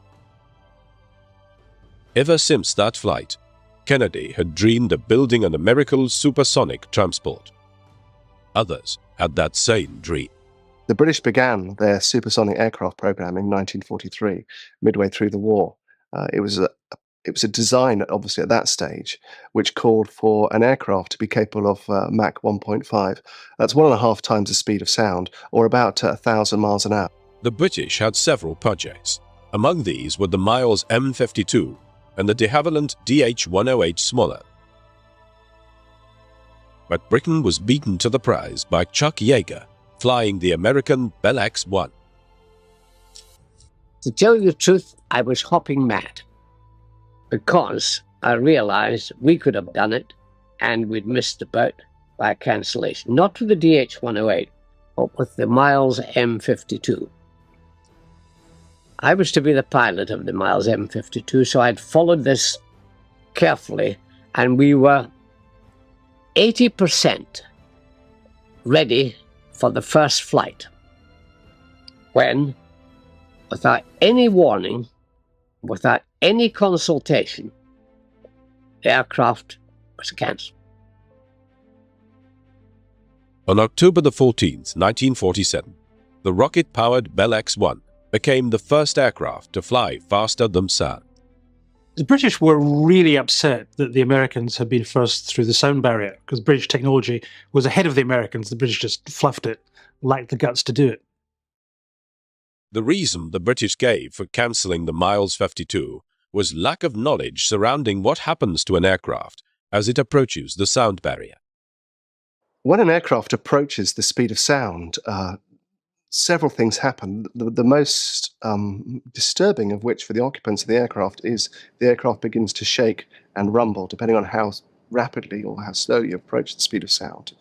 But in aerodynamic terms, a wave builds up, an area of compressibility builds up, a shock wave. And what that does is that causes increased drag and increased heating on the aircraft, such that as you approach the speed of sound, as the shock wave passes over the flying surfaces, what that does, it causes the wings to lose lift both above and below the wing. And that has a downward effect on the aircraft. So the aircraft will start to dive if you don't do anything else about it. You'll first start to notice the problem of approaching the transonic area, approaching the speed of sound from about 0.9, so 9/10 of the speed of sound at sea level. And there you'll begin to experience a buffet as the shockwave begins to build up. And as you approach the speed of sound, the closer you get to the speed of sound, the greater that buffet will be, until that moment when you pop through the other side and that shockwave is then travelling behind the aircraft, you then punch through into an area of far more stable air, an area of almost quietness, if you like. By the mid-1950s, military aircraft were routinely flying beyond the sound barrier. But they did so only for short periods. Sustained supersonic flight was a much bigger problem than just punching a hole in the sound barrier. Supersonic flight for passengers is actually very different from supersonic flight in the military context. If you're going to fly passengers at supersonic speed, you have to fly them for a long, long time at high speed, whereas military operations tend to be a quick dash. Only one country decided to tackle the challenge.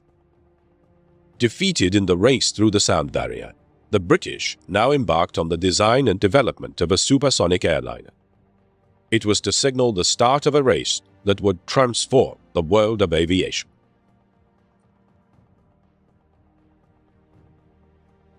On March the 10th, 1956, the British re-entered the supersonic stakes with a vengeance when the experimental Fairey Delta II captured the world absolute speed record at 1,820 kilometers per hour.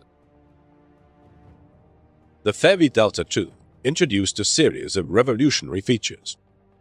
A long, narrow delta, perfect for cruising beyond the sound barrier, and a drooping nose to allow the pilot a better view on takeoff and landing. Inspired by the success of the Fairey Delta, the British established a committee to coordinate the development of a supersonic airliner. The most interesting aspect of the Fairey Delta II that we see on today's Concorde was the drooping nose. Now, what that is it's simply, as you see on Concorde, a nose that kinks. One of the problems with the delta-winged aircraft, an aircraft that is designed for going supersonic speeds, is that in order to fly very fast, obviously you need something that is as aerodynamic as possible. The problem is they are very, very difficult to fly at low speeds. So when they come into land, they have a very high angle of attack, and very, very difficult then for the pilots to see what they're doing. So they then put this kink in the nose, if you like, to have this cantilevered nose, such that in takeoff and landing, to give the pilots better visibility, they put this design feature in, which we see today. In March 1959, the preliminary design work had progressed to a point where the Supersonic Transport Committee was able to report its broad recommendations. There were two main recommendations. The first was for a small, fairly simple aircraft to carry around 100 passengers and do about Mach 1.2. The second design was for a 150-seater that should have been capable of Mach 1.8, which was considerably bigger and considerably faster. By 1959, the British thinking had crystallized into two projects.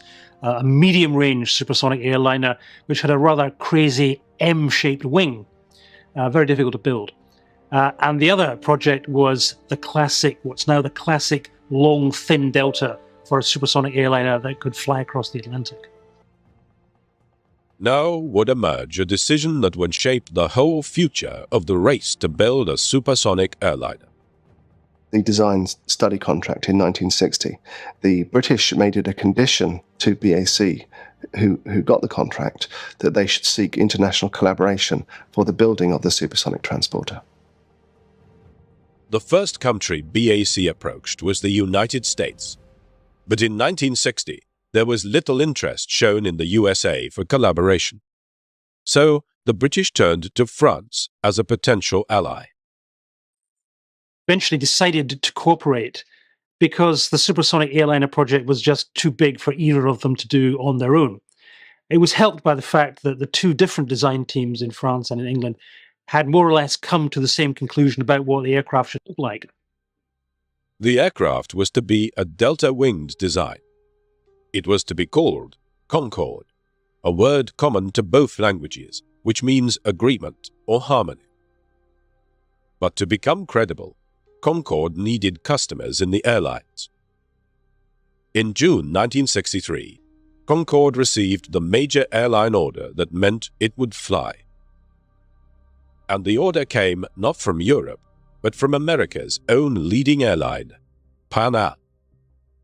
Such a good customer that they could go in and play one aircraft factory leader against another. And Tripp didn't mind going in threatening and saying, look, if you don't do this, I'm going to get somebody else to do it. And if I have to go to Europe, I'm going to Europe. Tripp was a overpowering figure in the industry at that time. Pan American Airways began operations on October the 28th, 1927, with the first scheduled international flight by a United States airline. A Fokker tri-motor airplane loaded with mail flew from Key West, Florida, and landed 1 hour and 10 minutes later in Havana, Cuba, a distance of 135 kilometers. Pan Am's 28-year-old founder was the legendary Wham Terry Tripp. It was Tripp's original bright idea that planes carrying mail can just as easily transport people. Putting seats in the back of each plane, he charged $100 to fly to Havana. Tripp was determined that Pan Am would always be the #1 U.S. airline. In the post-war world, in the 1960s, Pan American Airlines was one of the big names. Most American airlines tended to fly inside America, but Pan Am had built his reputation on flying all around the world.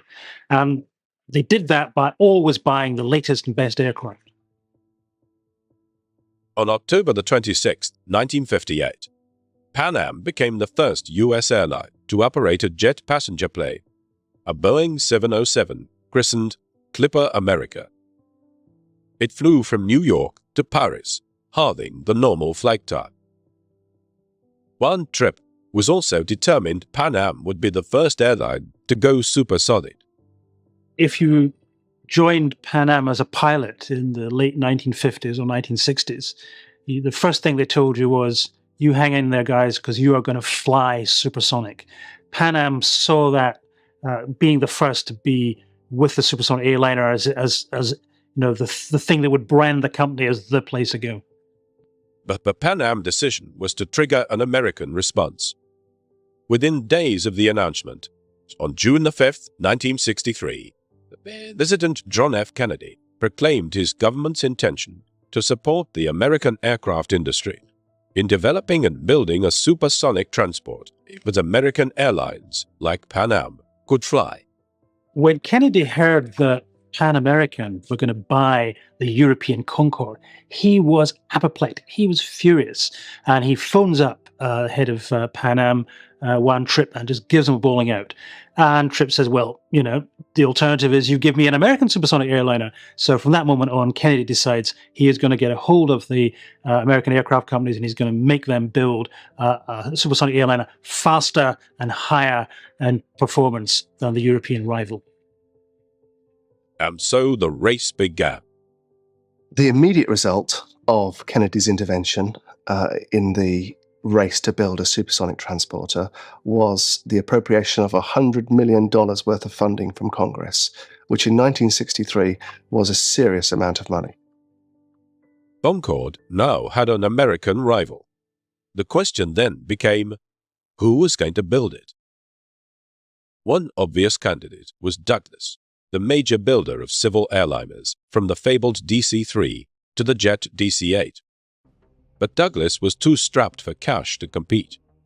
Other candidates were North American, who were already working on a big supersonic bomber, the B-70 Valkyrie, and Lockheed, which had major experience of supersonic craft, such as the secret SR-71 Blackbird.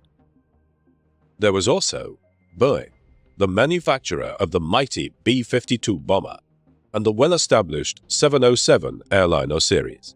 Of all the American aircraft companies, paradoxically, Boeing was the one that had the most trouble in getting into the supersonic airline business.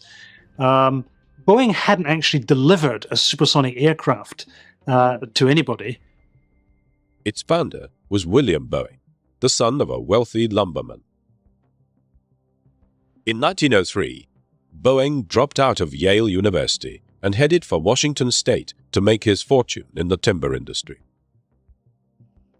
In 1910, William Boeing went to Los Angeles for the first American Air Meet. He tried to get a ride in one of the airplanes, but not one of the dozen pilots participating in the event would oblige. Boeing came back to Seattle, determined to build and fly his own planes. Bill Boeing was, some people think he was an inventor, but Bill Boeing was an innovator of the highest order.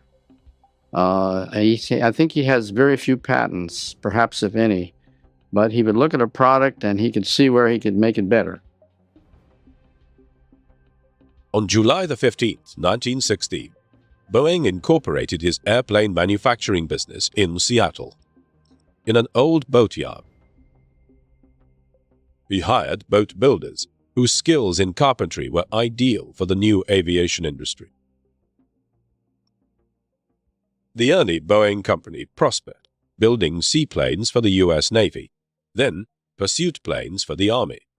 But it was World War II that brought Boeing to the peak of success. The war was starting in Europe, and Wright Field put out an order for bids. At this time, most of the airplanes were two-engine. We were still two-engine. Douglas was doing a two-engine bomber, and another company was doing a two-engine bomber.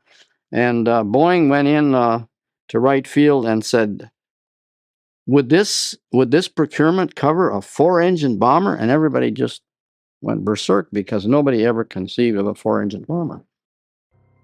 This was the XB-15, a four-engine aircraft with a wingspan of 45 meters. It was so big, you could tunnel out through the wing, and you could come into the nacelle, and you could make repairs in flight. A smaller version of this giant would become famous, the B-17 Flying Fortress, that would fill the skies during World War II. I think they ordered 13 or 14 what they call test airplanes, and that led to the Flying Fortress. I don't remember exactly how many were built, but it was around 13,000. And that airplane then went through the A series, B series, C series, all the way to H, as I recall. I'd say the story of the B-17 was it was such a versatile airplane, was able to keep carrying more bombs, more turrets. As American men went to war, women built airplanes. Thousands of women took up the slack in the workforce and helped boost production at Boeing from 60 planes per month in 1942 to an astounding 362 planes per month by March 1944.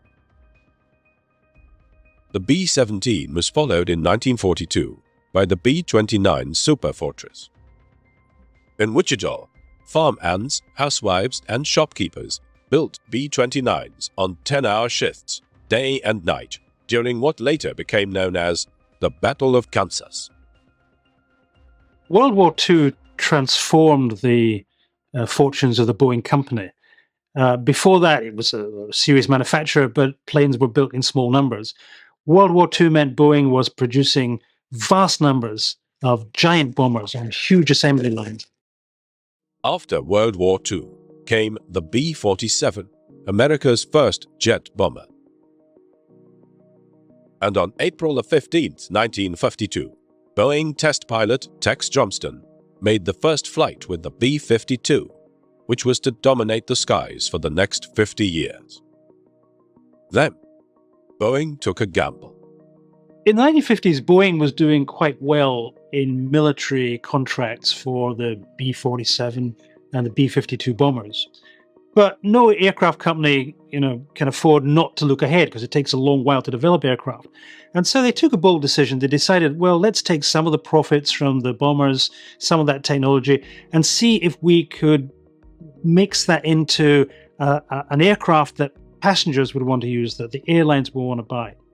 We had all the knowledge of the B-47, the B-52, so it wasn't too big a job in the wind tunnel to develop a low-wing airplane that could be used as a tanker. And we knew they needed a tanker, so there had to be a tanker.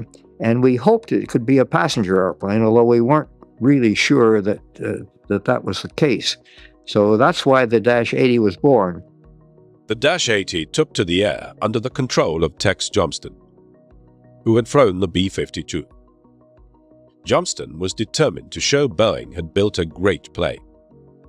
So he barrel-rolled the Dash 80 over the Seafair hydroplane course on Lake Washington on August 2, 1955, a maneuver that only nimble fighter aircraft usually do. Boeing's president, William Allen, was there to witness it. And Allen turned completely white, looked over at his technical advisor, Wellwood Beale, and he said, "Did we authorize that?" And then just before you could turn around, here he came back again and did it once more. Boeing's gamble paid off. The Dash 80 became the prototype for the KC-135, the first jet aerial tanker. And that turned into the Model 707, the first in a long line of Boeing commercial jet airliner. Boeing had done something clever with the 707. Using about 1/10 of the fuel, could carry as many transatlantic passengers a year as the $30 million Queen Mary ocean liner. Boeing had created a market and killed the passenger liner. In 1958, with the 707 entering service with Pan Am, Boeing set up a small group to concentrate on developing a supersonic passenger aircraft. By 1960, the company was spending over $1 million annually on the project. The design was designated the Boeing Model 733. Boeing actually started work on supersonic passenger airliners very early on, right at the beginning of the 1950s. But in a kind of research way, is this possible? Where are the engines going? Where is the metallurgy going? But what you begin to see is by the end of the 1950s, they're starting to get quite serious about it. They're beginning to think this can be done. With Kennedy's call for America to actually build the SST, the Model 733 could become reality at last. Throughout late 1963, the three contenders for the prize of building the American SST, Boeing, Lockheed, and North American, worked in secret on their designs. Could the late American competitor still capture the market? In late 1963, metal for the first Concorde was already being cut. Would America catch up? There was a recent precedent. The British Comet had been the first jet airliner in service in the 1950s. But a series of fatal crashes revealed serious design flaws that had resulted from the Comet being rushed into airline operation to beat the Americans. As a result, the Boeing 707 came from nowhere to dominate the skies of the 1950s and 1960s. The Americans came late to the supersonic race. They wanted to leapfrog the Europeans, and so they decided to go faster. The Europeans were going for Mach 2.2, which meant they could build Concorde out of existing materials using existing technology. The Americans decided to go way up to Mach 3 through the so-called heat barrier, which meant that because of the stresses on the plane at those speeds and the heat that would build up on the fuselage, they had to use new materials. So the Americans were going for a technological breakthrough to try and get ahead of the Europeans and bury the competition.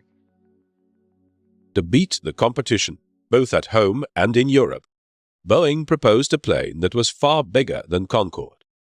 It was designated the 2707. Boeing realised that if they were going to beat the Anglo-French Concorde, they would have to be bigger, better and faster. So their design was for a faster aircraft and for one that would carry 2.5 times the number of passengers as Concorde. So instead of 120, we're looking at 277 passengers on board. To help design its new 2707, Boeing built an amazing life-size mock-up. The aircraft was 93 meters long, a third bigger than Concorde. There were 277 seats, 30 first class and 247 tourist. 2.5 times the number of passengers the small Concorde was designed to carry. the seating layout in the 2707 was revolutionary. Till then, seating in planes was 2 cramped seats on either side of a single aisle, which made planes seem very claustrophobic. Boeing decided that in order to entice people into this new aircraft with these fancy speeds, they'd have to offer a bit of something else. And so they made the fuselage bigger so they could get more seating in.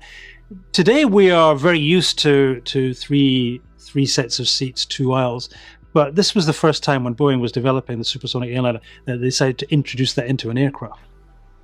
By comparison, the Concorde has a very narrow fuselage and the old-fashioned two-abreast single-aisle layout.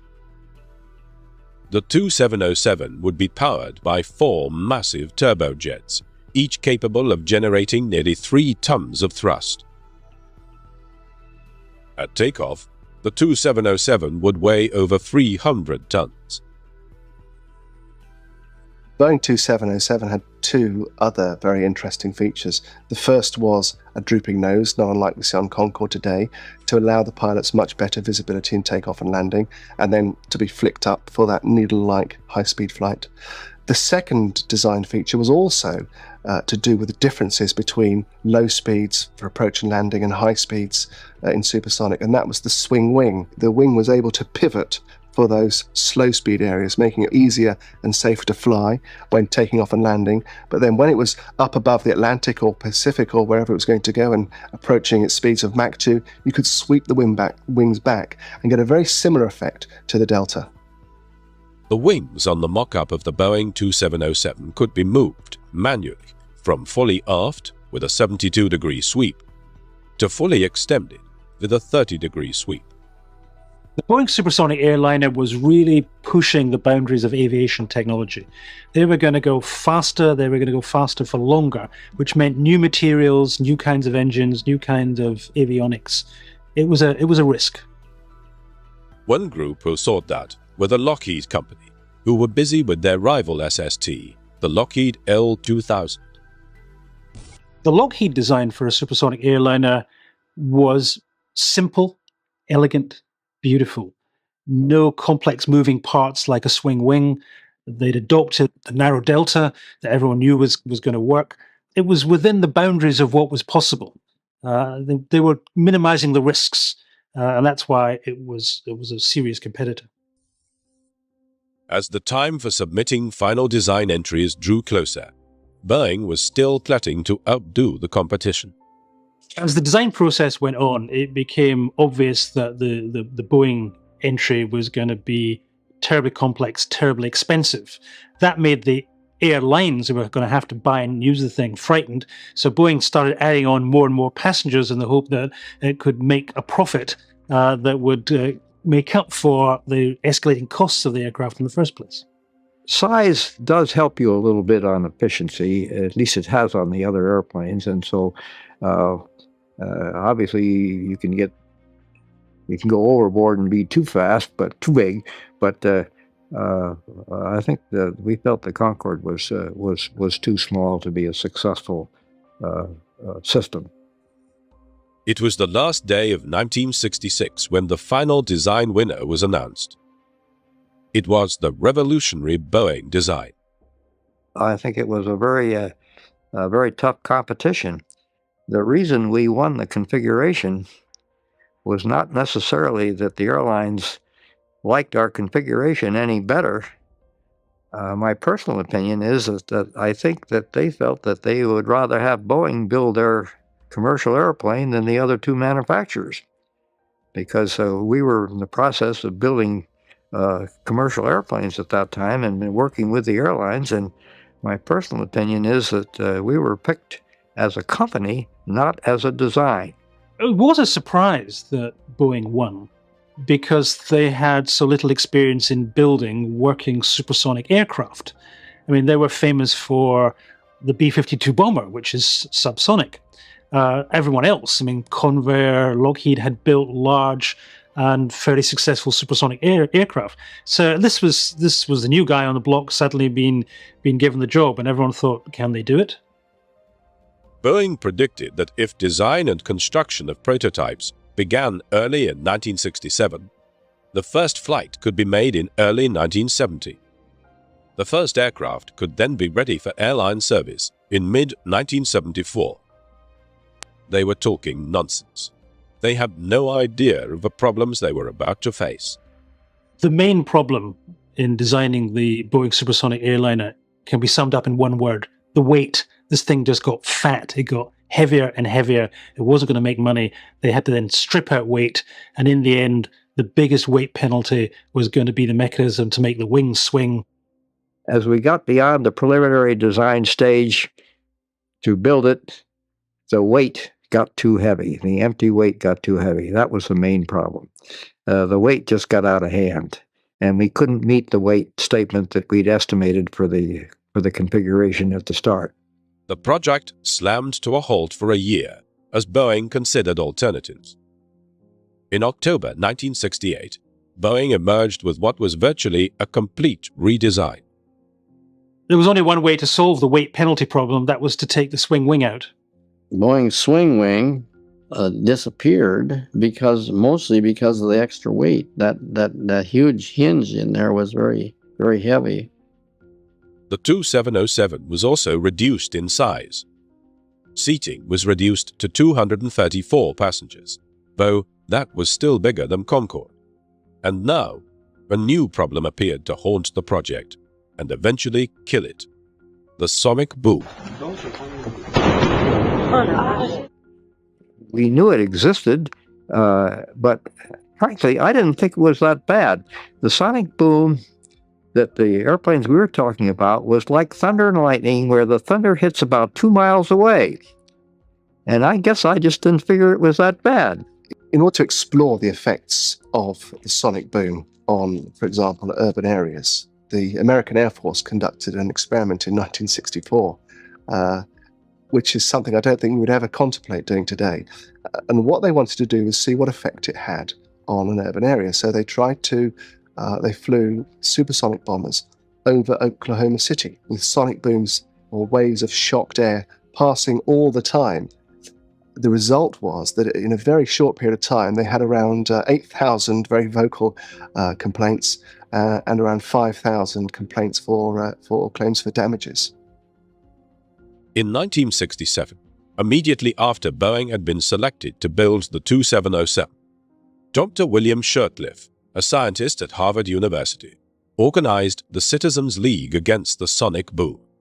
Well, actually, there were so many technical and economic hurdles that had to be addressed for an airplane like this, not the least of which was the sound. Reaching the sound barrier always created a shock wave over populated areas. Well, that era was a miserable era for me, because here I was, an engineer trying to do things, and you had these idiots back there making it was a political situation, and he just jumped on it. This guy Shirtliff, I never met him. I don't know what his problem was. I know the British were taken by surprise on it. They were completely amazed at the problems we were getting. Other scientists hypothesized that the exhaust from SSTs, expelled into the atmosphere at high altitude, would start a self-perpetuating chemical reaction that would ultimately deplete a radiation-absorbing layer of ozone in the stratosphere and bring on an increase in skin cancer. I think there were other environmental concerns, perhaps not substantiated technically, about the ozone layer, about contamination of the upper atmosphere.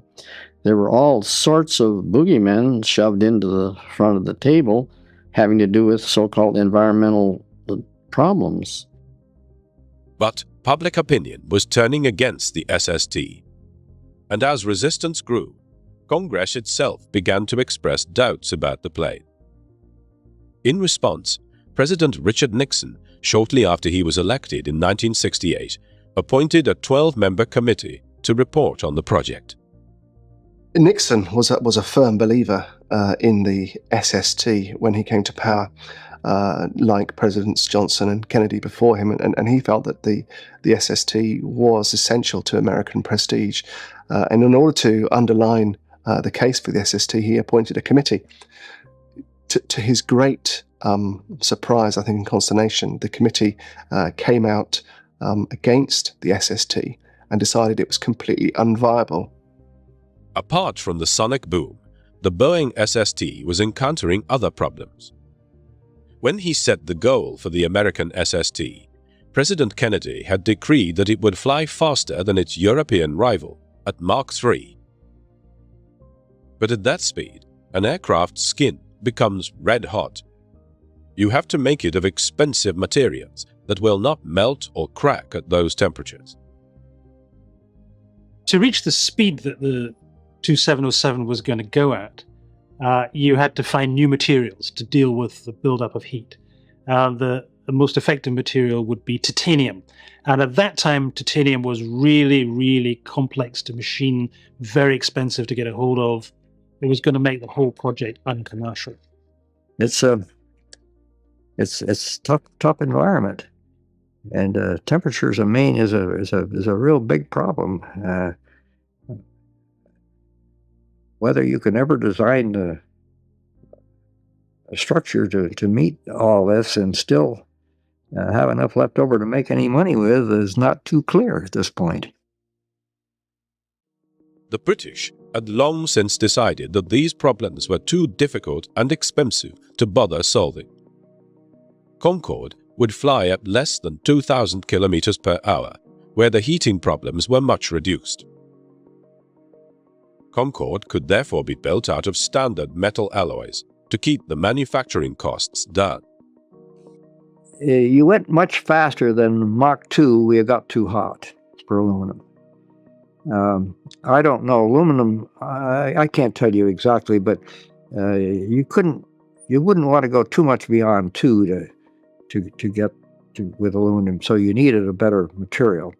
And titanium was quite capable. It was a good material, and we felt that it would be. So part of the program was learning how to manufacture.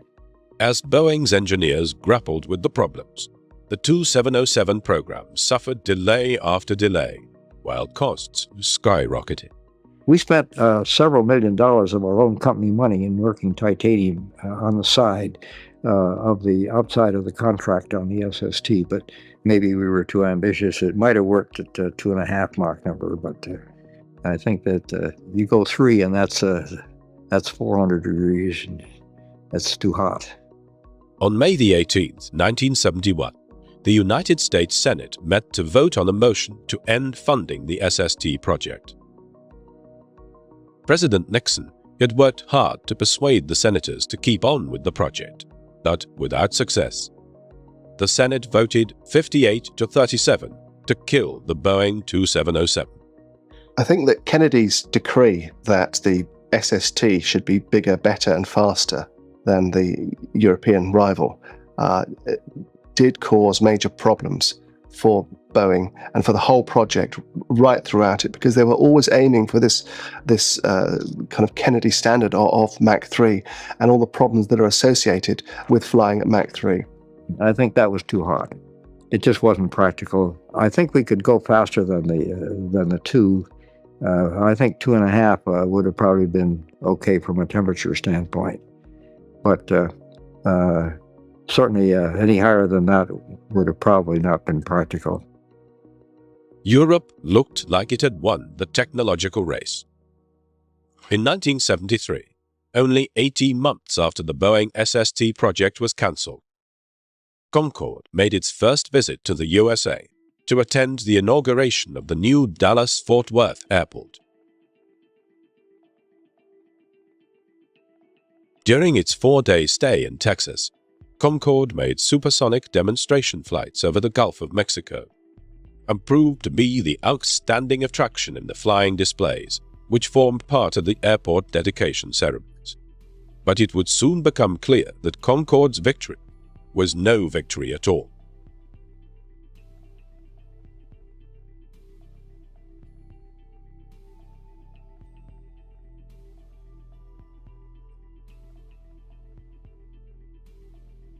British Airways flew its first ever regular supersonic flight between London and Bahrain in the Persian Gulf on the 21st of January, 1976. Unfortunately, the route was mainly over land, forcing Concorde to fly at subsonic speeds on large portions of the flight.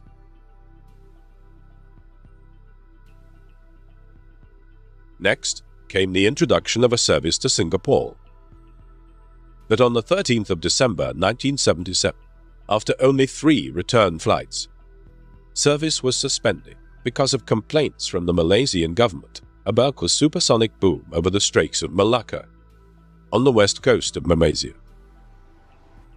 Ultimately, Concorde, though it made it into passenger service, it suffered the sonic boom problem that had dogged the early Boeing project.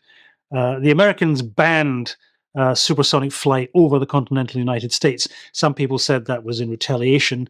Whether it was or wasn't is neither here nor there. It meant that Concorde could only fly supersonic over the Atlantic.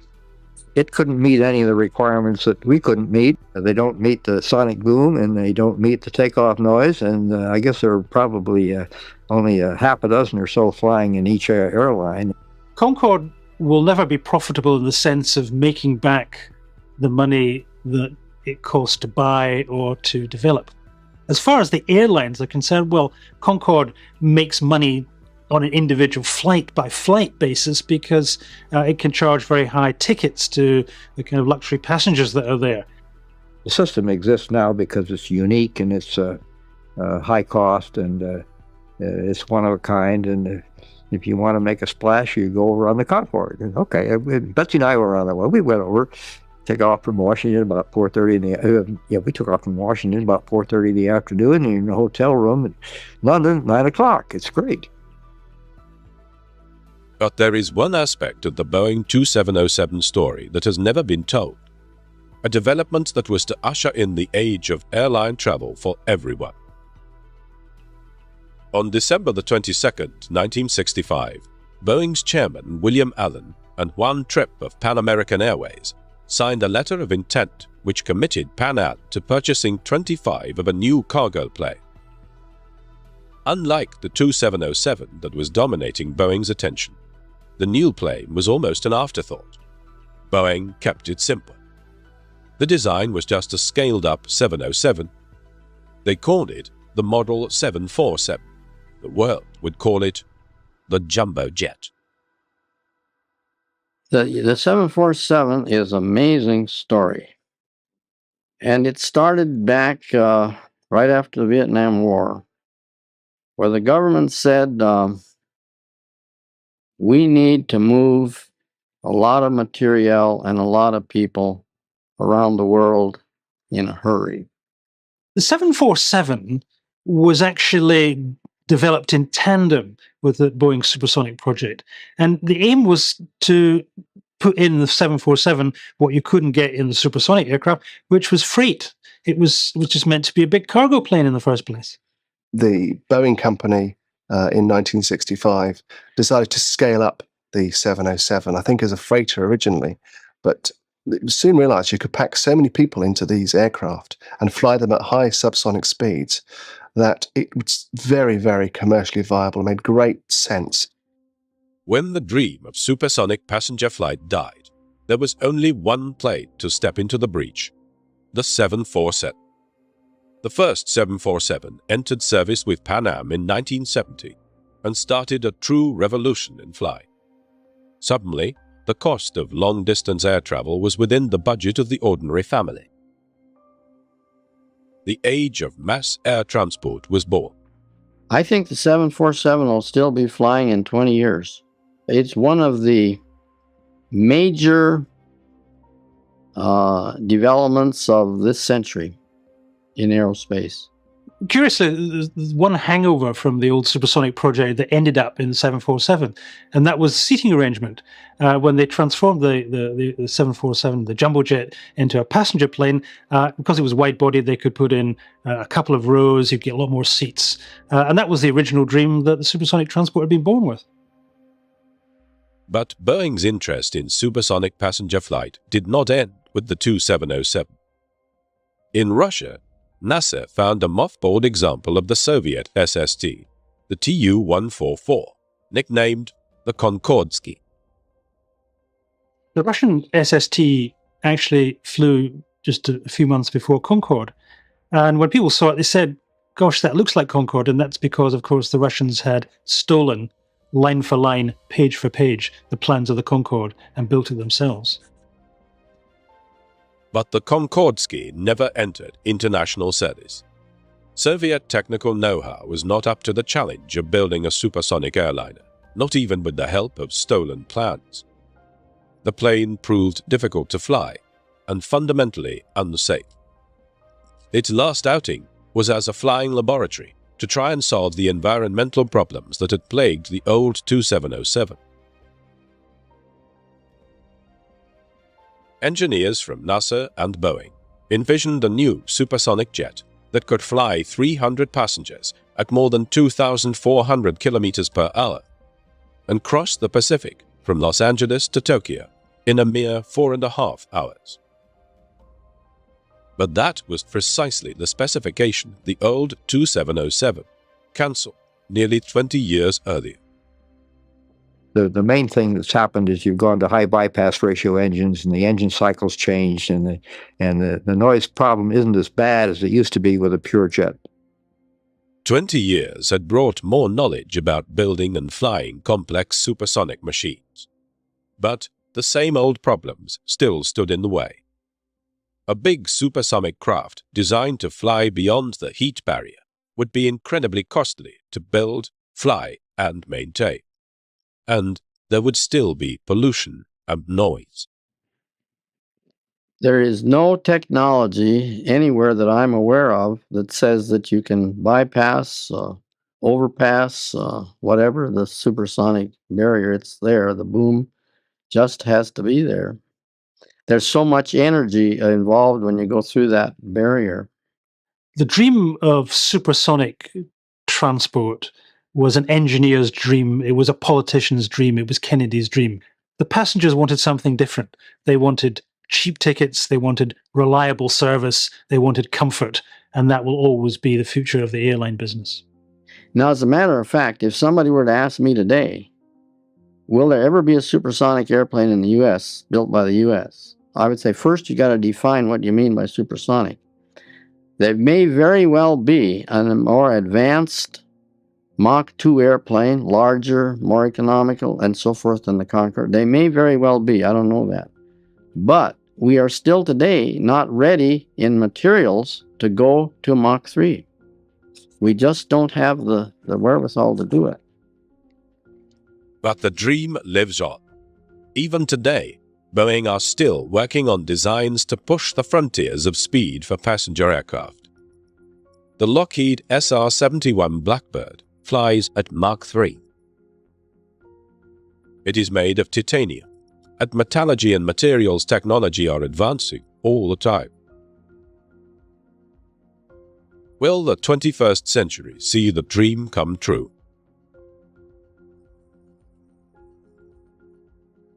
This is the challenge and the true legacy of the Boeing 2707.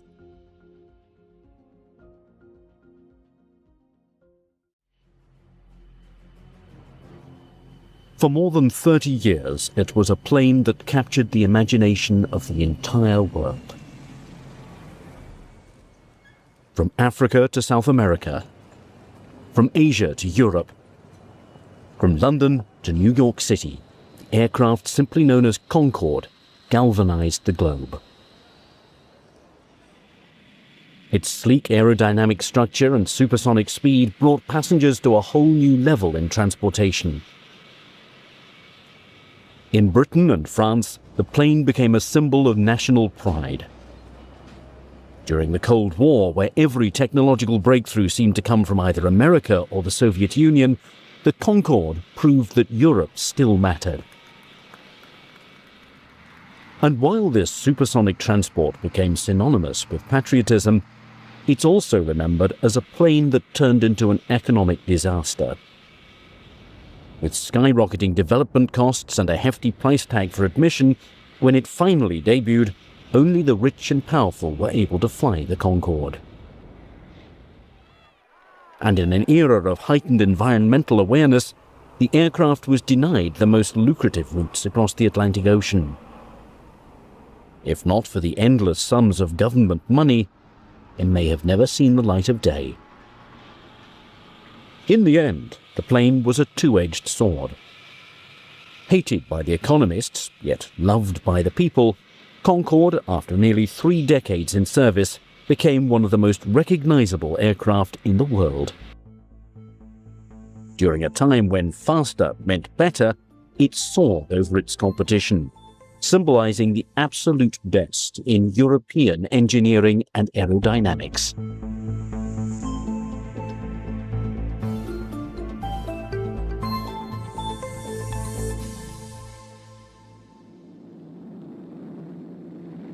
On October the 14th, 1947, aviation enters a new and uncertain era when Bell's rocket-powered X-1, launched from a B-29 Superfortress, becomes the first aircraft to break the sound barrier, flying at over 800 miles per hour at Mach 1.06. This breakthrough, along with the introduction of jet technology, causes countries to pour enormous resources into finding ways to go faster and faster. During the Cold War, with both America and the Soviet Union possessing the atomic bomb, the requirement that airplanes go supersonic is a must. This leads to a revolution in aeronautical design. Straight-winged aircraft, unable to achieve faster speeds, are replaced by swept-wing planes, most noticeably during the Korean conflict, as American F-86 Sabres battle Soviet Union MiG-15s. Bombers like the B-29 and the B-36 Peacemaker evolve into the swept-wing B-47 Stratojet and the B-52 Stratofortress. With the two superpowers investing gigantic sums of money into aircraft design, the nations of Britain and France are forced to play catch-up.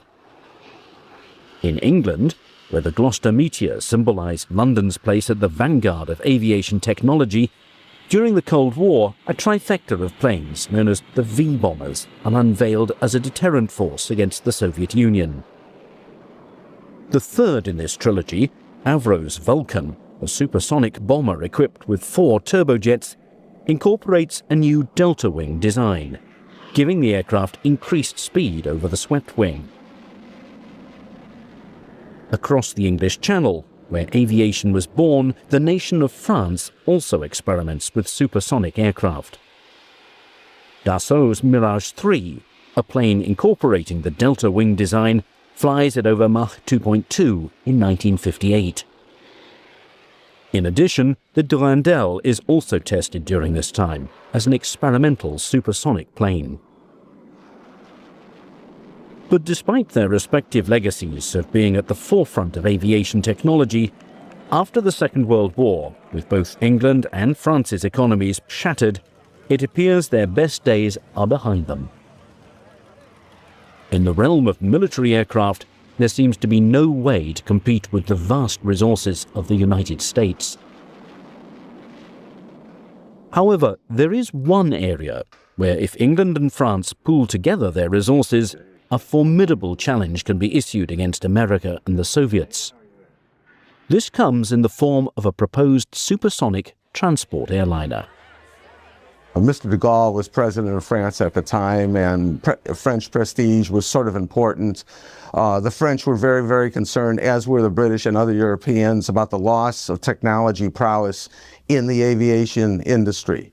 There was a feeling in Europe at that time that the Concorde project could be a vehicle, a catalyst to jumpstart the European aviation industry after decline.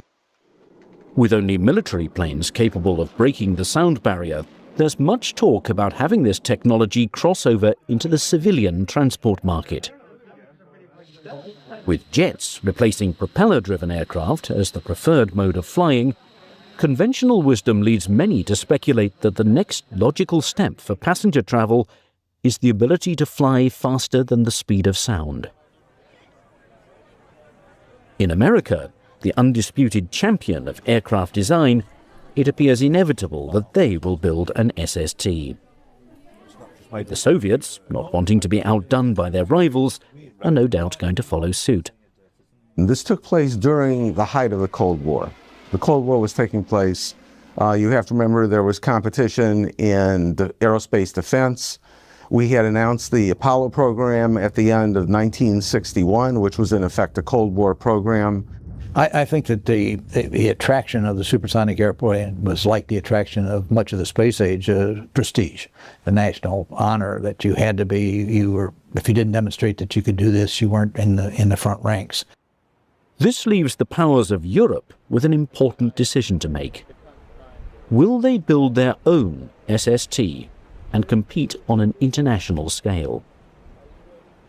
The answer is given on November the 28th, 1962, when representatives from the English and French governments sign a treaty creating a powerful new consortium between the British Aircraft Corporation and Sud Aviation. Airliner of the future. This is a model of a supersonic jet which Britain and France hope will dominate transatlantic travel. Flying at twice the speed of sound, it will hop the ocean in 3 hours. Representatives of the two countries sign an agreement to share the $300 million cost and hope to have the plane operational by 1968. The Delta Wing craft will carry 100 passengers and cruise at 1,400 miles an hour. Engineers say it can use present runways and fly so high there will be no sonic shock when it breaks the sound barrier. The world grows smaller.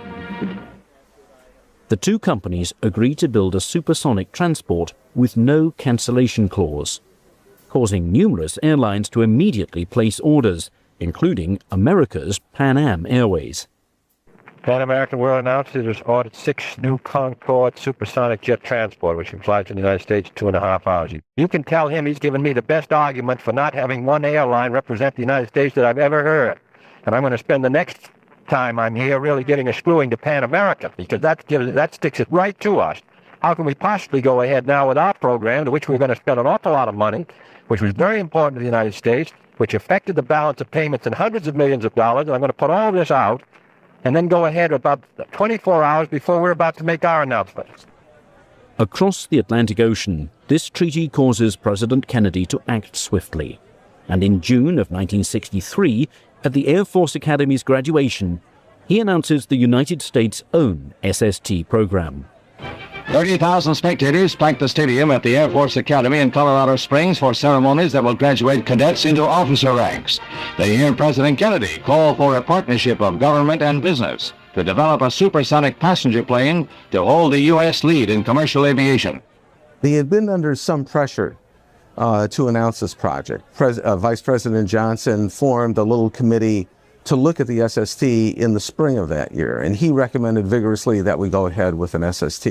The Anglo-French had announced the Concorde project in '62, and that also created pressure for Kennedy to do something. There was also some pressure from the aerospace industry people to respond to what was taking place both in Britain and France and also Russia, which had its own SST program.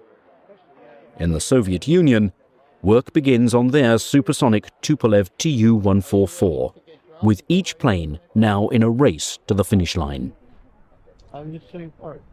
Beginning in 1965, 2 prototypes are built, known as 001 in Toulouse and 002 in Bristol.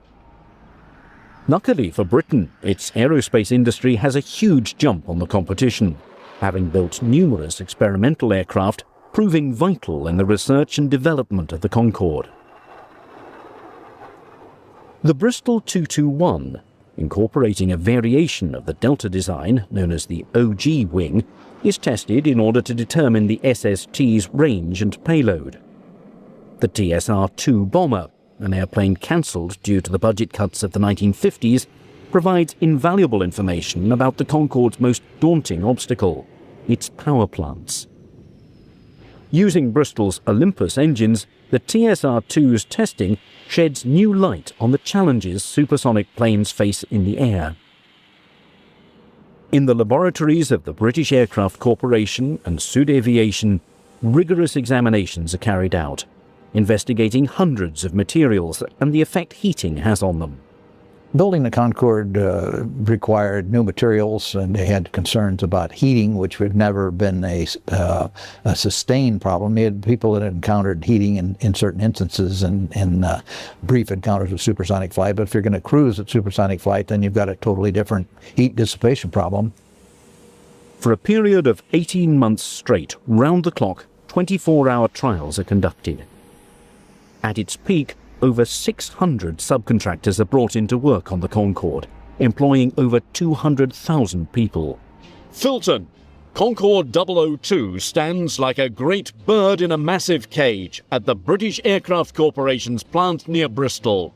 But never has there been such an expensive bird before, nor one that has been so reluctant to fly.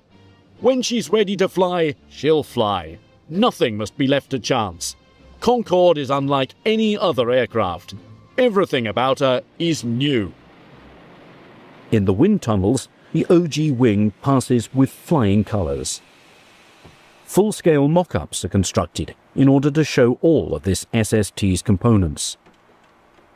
The drooping nose, a distinct feature of the Concorde, is built in order to balance pilots' visibility with its incredible aerodynamic structure. And using a converted Vulcan bomber, the Olympus 593 power plant is tested in the skies.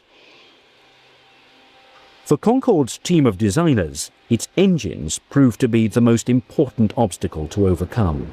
The airframe was in advance of the engines and in advance of the fuels at the time. Had you had 10-year advanced engines to put in it, then you might have possibly made it a more sustainable airplane. But as it was a prestige airplane.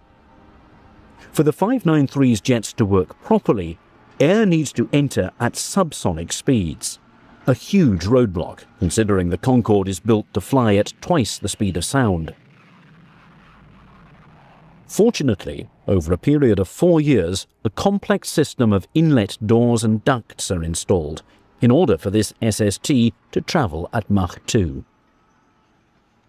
By April of 1966, the final assembly of 001 and 002 begins. With each country producing different parts of the Concorde, they're shipped across the Channel in order to make sure both prototypes are ready at the same time. Massive transport aircraft are used to ship some of the biggest pieces of this giant jigsaw puzzle. For the people of Toulouse and Bristol, seeing specially designed trailers hauling different parts of the plane are not uncommon during this time. And by December of 1967, Concorde 001 makes its first appearance in Toulouse. Its mesmerizing design stuns the entire world as aviation enters a new, high-speed age. Toulouse. The giant hangar at Sud Aviation's headquarters was the focal point of the entire world. For inside was the most exciting new thing in the world of aviation, Concorde 001. At last, the Anglo-French brainchild, born out of the technical and very sensible collaboration of two nations, could be shown to an envious world.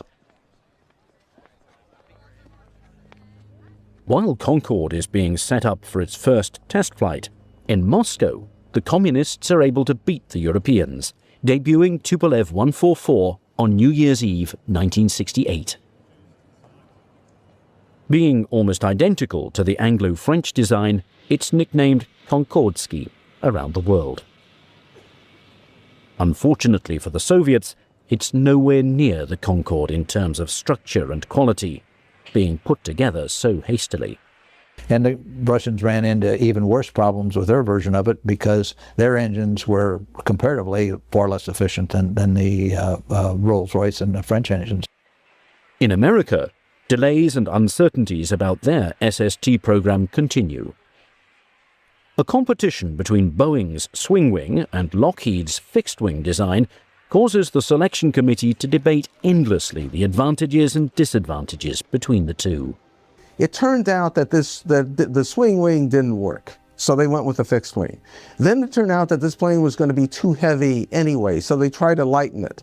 But it could never really, the only way it could pay for itself is it couldn't really carry that many people, but secondly, because it was so heavy, it would have to charge a premium on the ticket, and that made the economics go haywire. When the decision is finally made in the winter of 1966 to award the contract to Boeing, the Concorde already has a 2-year jump on its transatlantic competition. For the Europeans, a far more important threat to the aircraft's survival comes in the form of a jumbo jet.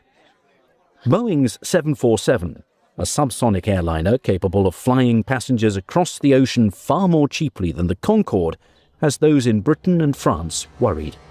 And in a sense, the Boeing company and airline companies as well understood that this was the real vehicle for leadership in commercial aviation. The jumbo jet, the 747, efficient subsonic jets of a variety of kinds, these were the vehicles that were going to keep America, keep leadership in America in commercial aviation, not the American SST project. This fear is amplified when the British Overseas Aircraft Corporation decides to purchase the 747. Perhaps faster does not necessarily mean better. Despite these outside threats, as well as concerns about its growing costs, Concorde 001 is cleared for its first test flight in March of 1969. Toulouse! The great supersonic jetliner was going to fly. A year late, millions of pounds over the estimated cost, and still a very big question mark. But on this day, a lot of those question marks would be answered. For Concorde 001, this was the chance to prove she was the superbird everyone had hoped and worked for. Its maiden voyage is flawless, encountering no technical problems. For testing purposes, its undercarriage is kept down. In France, they can breathe a sigh of relief. 1 month later, across the Channel, 002 takes off, making another perfect flight. You had to have really the true professionals here. There's no point in the flight in which any kind of a crew error couldn't have caused a disaster. So it was a great leap forward. We didn't have the advanced electronics that we had later. And so for its day, it was really an advanced machine. Concorde 002 is clear takeoff. And good luck, gentlemen. For the next 2 years, a series of grueling tests are done, studying the impact that intense heat has on the nose and body of the aircraft. In the sky, Concorde proves easy to maneuver, as the two prototypes exceed both the speed of sound and Mach 2 during this time. Every detail is checked and double-checked, with nothing being left to chance. In America, with growing protests over the environmental impact of these planes, including the effects of the sonic boom, in 1971, the United States Senate votes to cut off all funding for Boeing's SST. Good evening. The Senate has voted 51 to 46 to cut off money for building the supersonic transport, as the House had done before. Unless private financing is forthcoming, the controversial airplane appears doomed. With this catastrophic decision, Concorde's most fierce competition is eliminated, clearing the way for it to dominate the global marketplace. In Britain, the plane becomes a symbol of pride. It was a proud sight. This was the day when the traditional and the modern were brought together. The British Concorde, that masterpiece of technology, came to London to be seen by the Queen, her family, and the millions who looked up with excitement for a first glimpse of this great plane. Then, in 1973, at the Paris Air Show, a Soviet Tupolev 144 crashes for the entire world to see. This disaster raises great doubts about the communist concoction's feasibility. It appears Concorde has all but won the race to build the first fully functioning SST. now, will anybody want to buy the plane?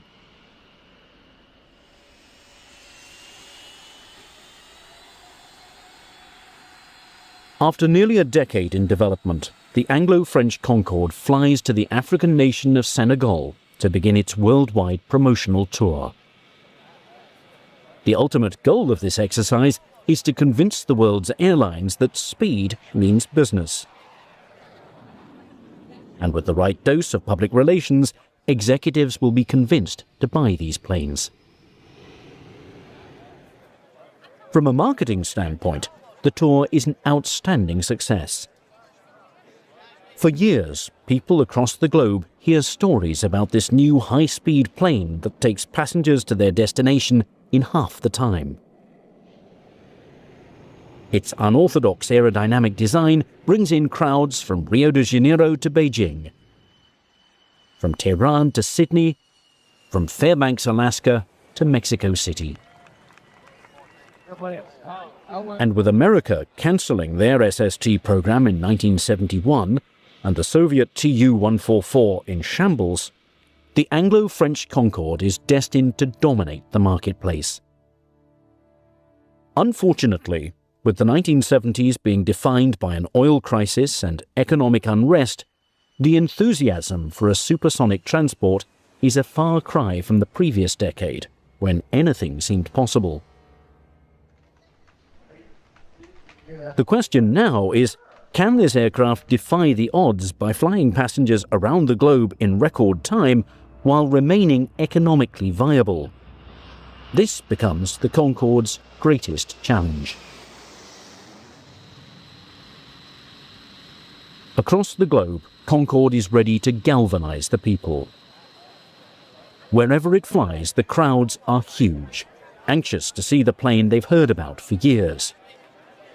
During the year 1972, this SST tours Iran, India, China, Japan, and Australia, with each country's airlines showing interest in the aircraft.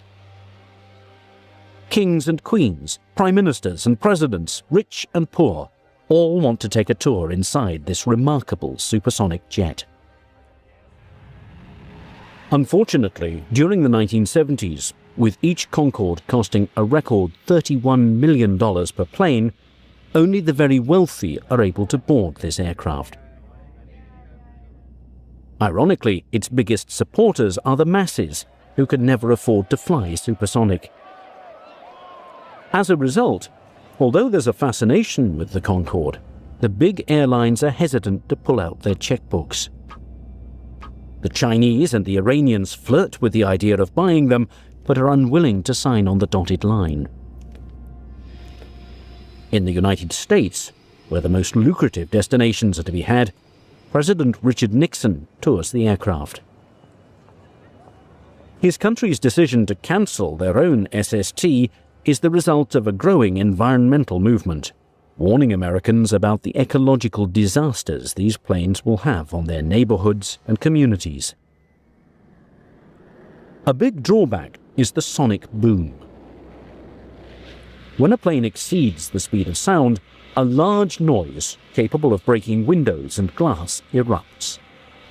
When scientists study the effects of this boom in Oklahoma City during the year 1964, they conclude this noise will cause a public revolt.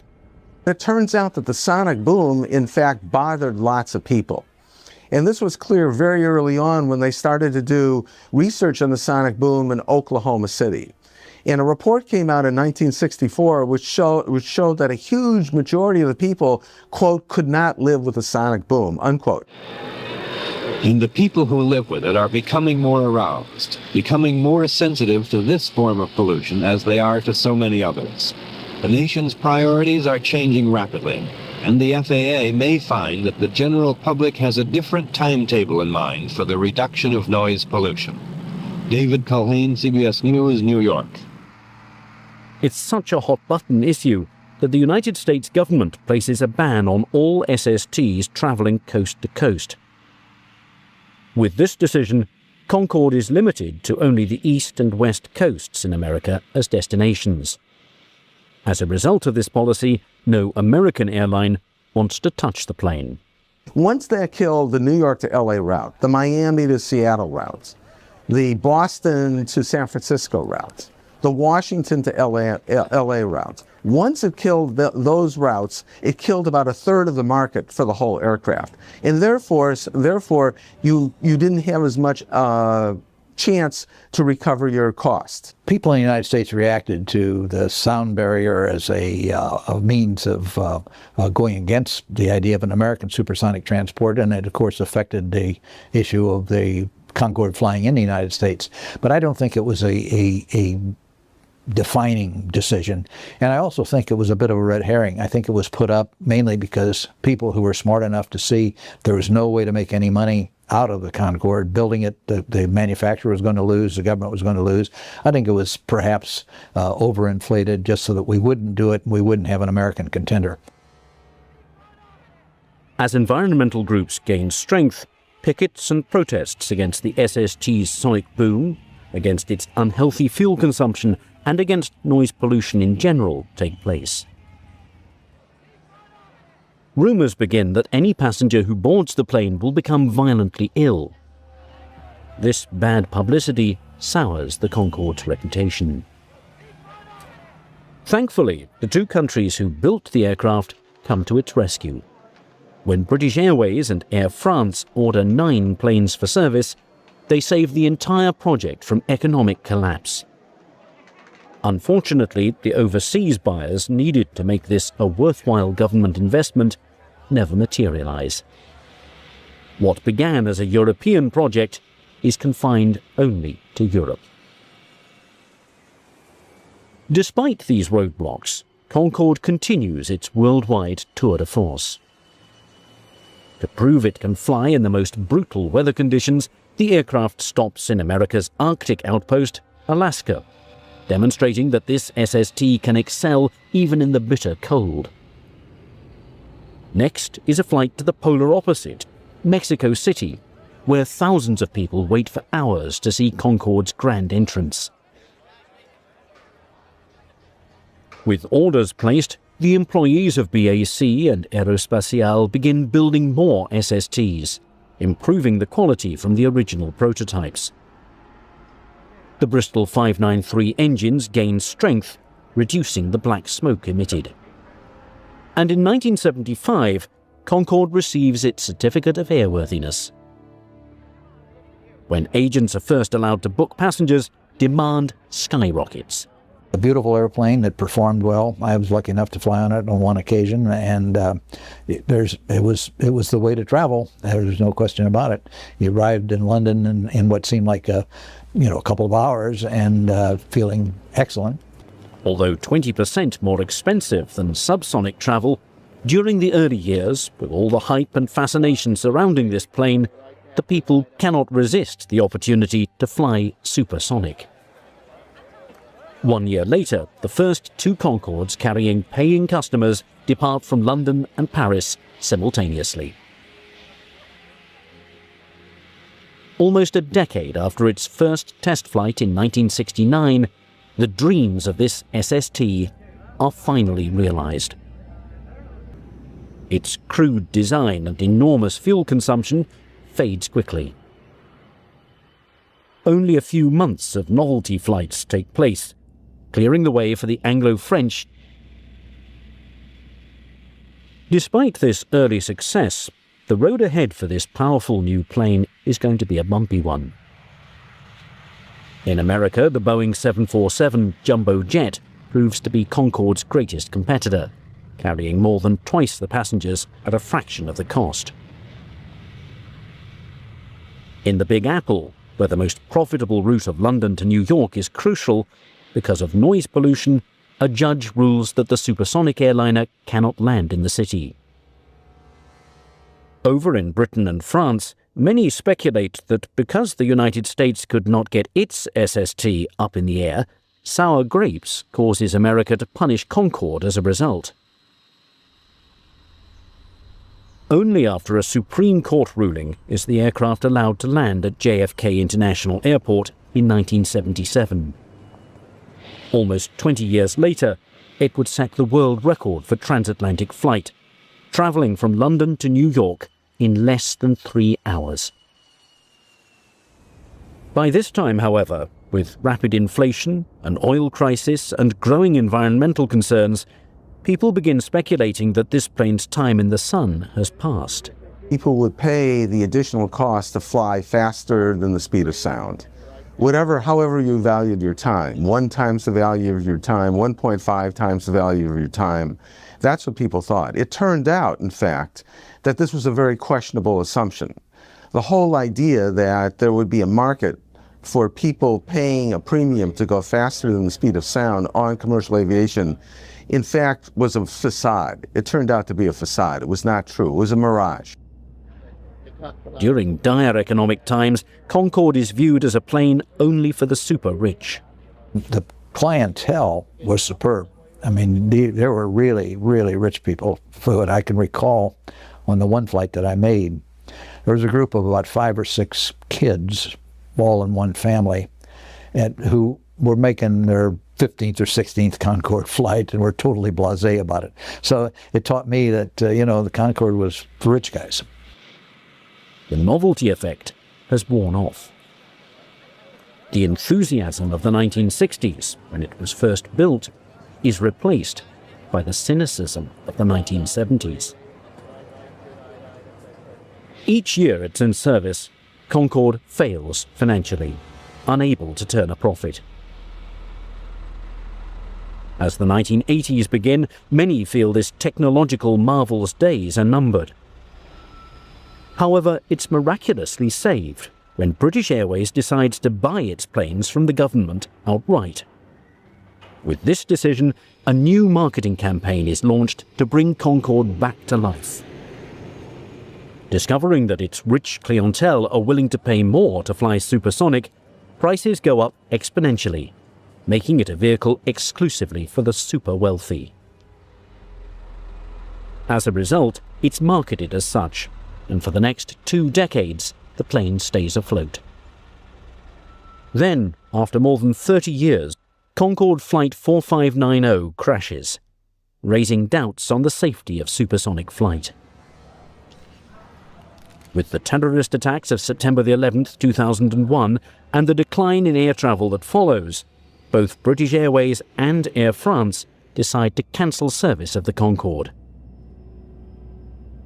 In the end, the aircraft became a mixed blessing. I think that the Anglo-French Concorde project may have been a model that showed the Europeans that they could collaborate in aviation. And while the Concorde itself was not successful, it may have been an impetus toward forming Airbus, which has been relatively successful in building aircraft and becoming a formidable competitor to Boeing. So in some ways, although the Concorde itself was not successful, maybe it was a catalyst or vehicle to create a successful, larger enterprise called Airbus. Without question, its ability to travel at twice the speed of sound made the plane a first-class attraction wherever it landed. Over a period of several years, Europe's finest produced a true technological marvel, epitomizing the very best in engineering and aerodynamics. For those reasons, Concorde goes down in the history books as one of the greatest aircraft ever. In Britain and France, it was more than just a plane. It came to symbolize a time when they, and not the Americans, were at the top of the mountain. Just as England had ruled the seas with their dreadnoughts, they would rule over the skies with their Concorde. But with all its state-of-the-art capabilities, it became out of reach for the average man, woman and child, who, ironically, became the Concorde's biggest supporters. With the dim realities of the 1970s, the plane's biggest obstacles were not in its jet engines, nor in its payload, but with a skeptical public, who grew cynical at the idea of government and big business teaming up to produce a plane that only the privileged and powerful could fly on. It was a beautiful airplane, still is a beautiful airplane, and it's just a shame that perhaps it's sumptuary. Maybe you don't need to go supersonically, and obviously not enough people need to go supersonically to justify the market. Now, With the ability to communicate in a matter of microseconds through the use of computers, the Concorde symbolizes a much different time, when the best technology available to see each other in person was the airplane. In this era, faster meant better. And in getting people to their destination, no aircraft has been able to surpass the speed of the Concorde.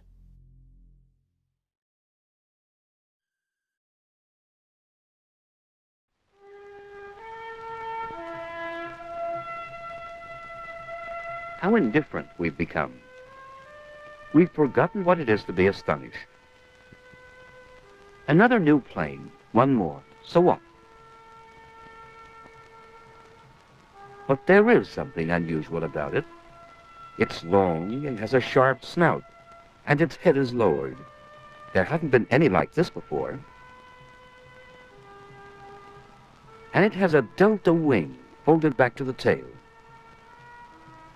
The wing's leading edge is razor sharp.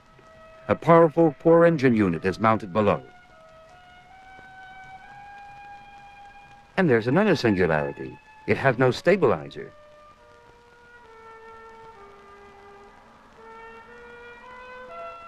This is the new Tupolev Supersonic Airliner. Take off. Script, Anatoly Agranovsky.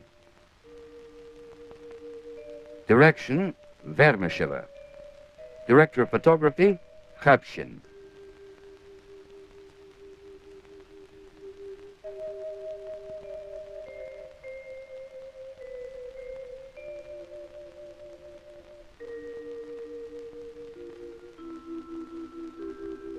A Central Documentary Film Studios production.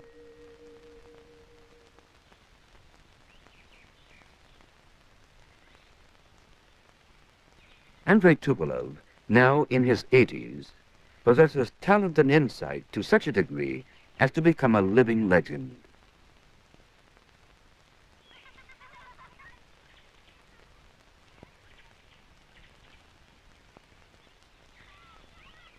This film is about the Tu-144, his latest model in a long life wholly dedicated to aircraft engineering.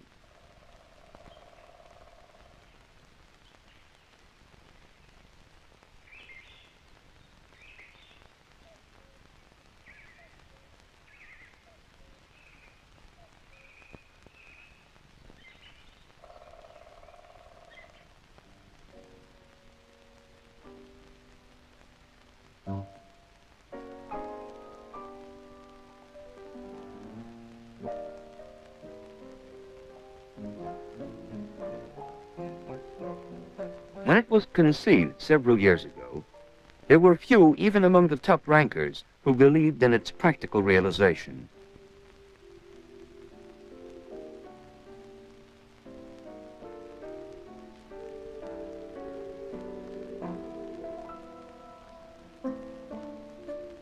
They would often get together like this and calculate, design, ponder, and discuss indefinitely. Еще процент моторов уменьшит относительно толщину крыла. А что мы можем ждать от этого утончения по качеству самолета? Чего 0,2? Качество, да, максимального качества. На сколько процентов? Сколько процентов? Это порядка 3%. They had worked together for years and understood one another at a glance. It's said locally that anyone who can out-argue the general designer can count on a bonus or a promotion. Couldn't the flutter effect appear in your control system? And the body-strengthening engineers will see how much metal they must add.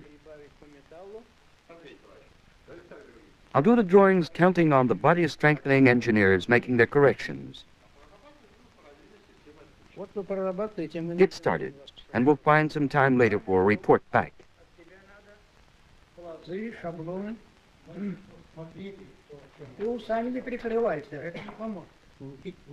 That will help us arrive at the overall final form.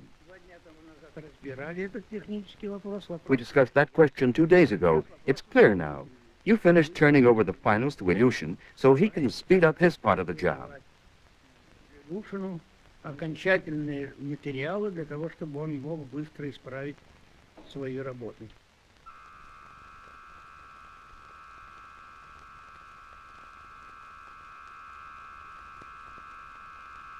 The model was tested at supersonic speed.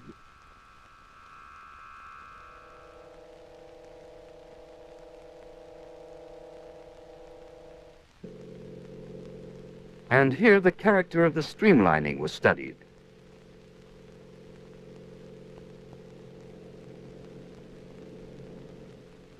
The Tu-144 required 10 times more investigation in the Great Wind Tunnel than any previous aircraft.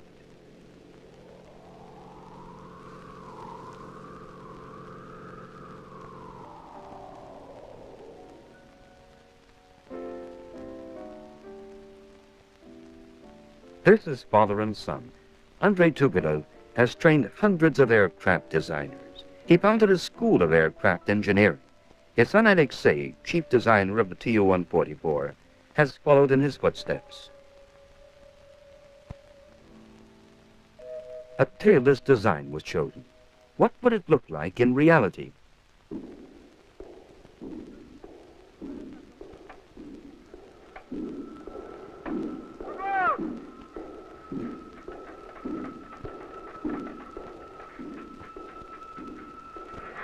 The Tu-144 would have been inconceivable without metallurgists, chemists, instrument makers, and electronic experts taking an active part in its development. New alloys and new kinds of rolled metal were needed. The electronic equipment accounts for half the plane's cost. Some 10,000 parts are made of plastics. So the building of this plane was a common achievement of Soviet science and technology.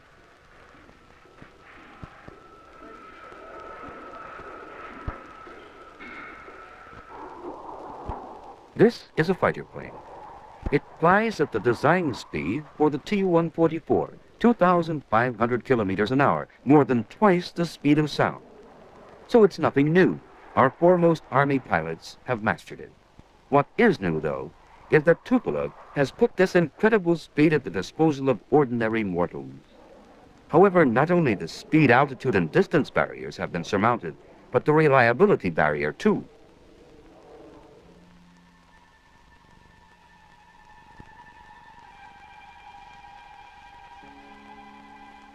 The landing gear was being tested. What was there about it that instilled confidence? Should the hydraulic system suddenly fail, another backup system would take over, and then if necessary a second backup system, and even a third. So one failure is nothing to worry about, and even two failures will not cause a crash. The crew had been pre-selected and had rehearsed the flight over and over again on the ground. Airborne, they wouldn't have the time to recall, waver, or grope. They'd have to make split-second decisions, and that meant they had to know the plane like themselves. Each of them had a college education and lengthy, thorough training for the maiden flight. Commander Yelyan, give us a readiness report, please. First, we'll make the landing gear retraction and release test.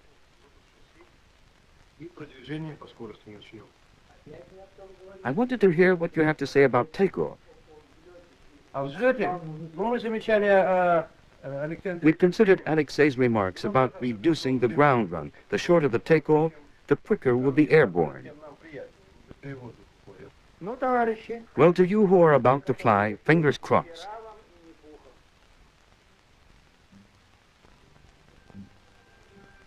The maiden flight took place on December the 31st, 1968. Everything had long been in readiness. They'd been waiting for clear skies, but the weather continued foul, and nerves were wearing thin from the strain. Finally, however, the very last day of the year dawned clear. The mercury fell, and visibility rose.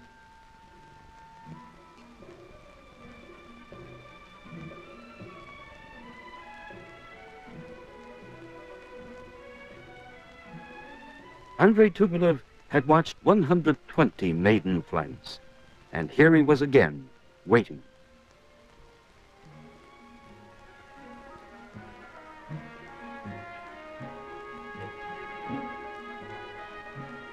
Meet Flight Commander Edward Yelyan, Engineer Yuri Zalivestov, Leading Test Engineer Vladimir Benderov, and Second Pilot Mikhail Kozlov.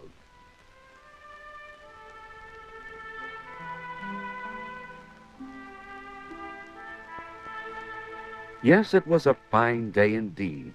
It was good to be alive on a day like that, as a well-known test pilot put it.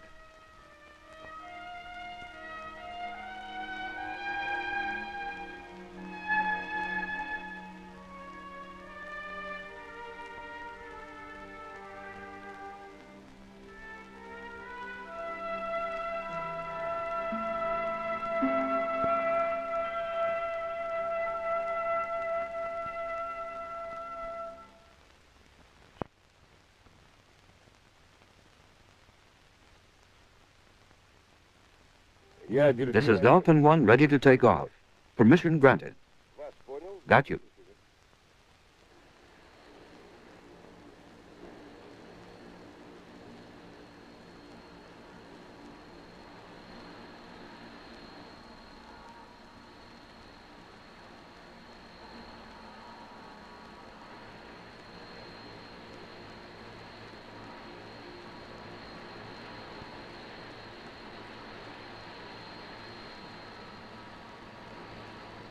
Some compare it to a bird, for a bird never takes wing with its head drawn back.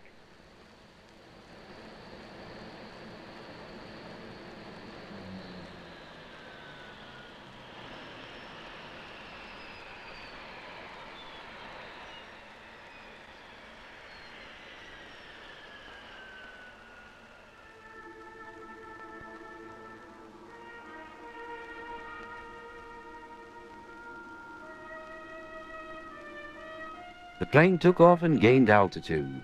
There was nothing left for us to do but watch and wait. Nothing depended any longer even upon the general designer.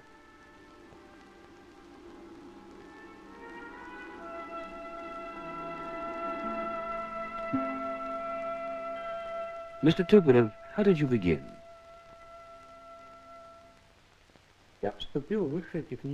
I matriculated at Moscow's higher technical school because I had a bent for engineering. Our lecturer on aviation was Nikolai Zhukovsky. We built the first glider, and I made my first flight. When Zhukovsky decided to set up an aerodynamic laboratory at the school, he said that Tupolev had clever hands, so he would be in charge of the equipment. Он говорит, у товарища Туполева руки хорошо работают. Вот мы только его и назначим заведующим оборудованием лаборатории по авиации. А нужно сказать, что никакого... Actually, there wasn't any laboratory at all, simply a big hall the school allotted us. And that's how it all began. Когда же пришла революция, то мы, около Николая Егоровича Жуковского, был уже тесный кружок людей, которые, приходя к нему... When Soviet power came, Nikolai Zhukovsky had gathered a close circle of people dedicated to aviation. На всю жизнь. И мы хотели всей группой вместе... We all wanted to help our Soviet country. Нашей уже советской России. Tupolev has advanced through nearly every stage of aviation. He even recalls planes of plywood. He built the first all-metal aircraft. This is one of them, the ANT-3. ANT are his initials. And another, the Maxim Gorky, at that time the world's biggest.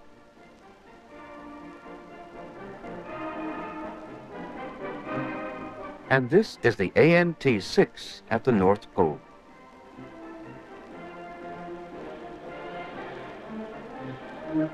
The famous ANT-25's non-stop flights won world acclaim. It took Chkalov 63 hours to fly non-stop from Moscow to the United States.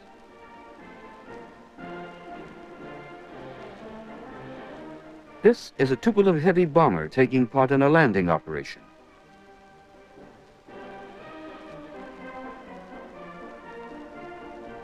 The war over, the Dane of Soviet aircraft designers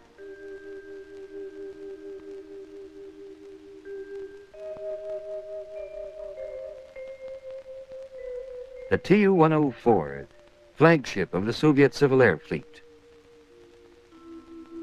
Tupolev ushered in the jet airliner era, and now he's hurtling us beyond the sound barrier.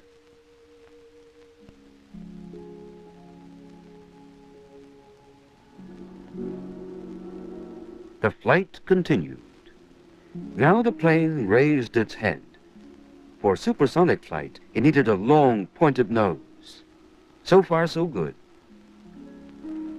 Everything was proceeding normally. I've stopped climbing. Everything on board is tip-top.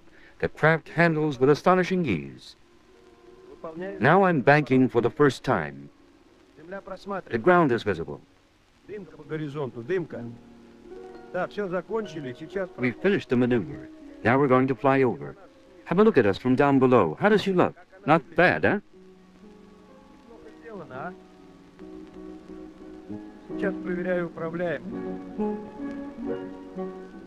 Leo Tolstoy once wrote a story told to him by an aeronaut. The first minute I was terrified. My blood turned to ice. But then all of a sudden I felt such a joyous uplift that I forgot all about being afraid. And we'll forget to be afraid too. In 3 hours and 20 minutes, we'll fly from Moscow to Khabarovsk. In 2 hours, from Delhi to Moscow. Outstripping time will become habitual. We'll take off from Moscow at noon and land in Montreal at 9 in the morning of the same day.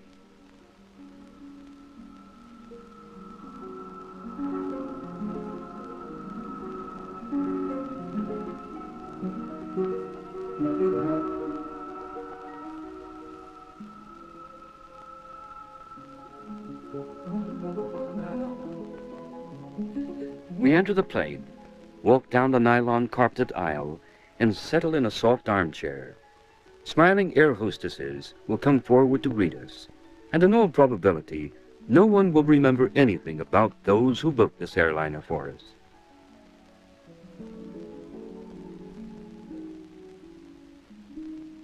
There are 300,000 meters of wiring alone. Of course we won't remember.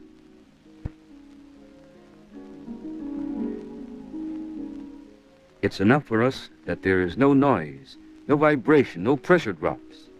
That at a 20-kilometer altitude, there are no thunderstorms or clouds, and that fares remain the same. Meanwhile, the flight continued.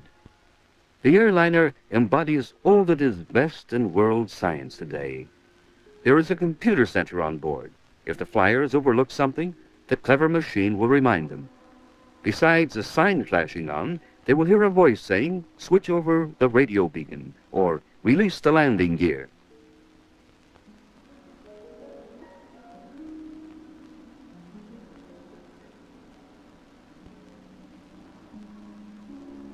I'm coming in for a landing. Now the aircraft had lowered its head, for the flyers need a good all-round view for landing.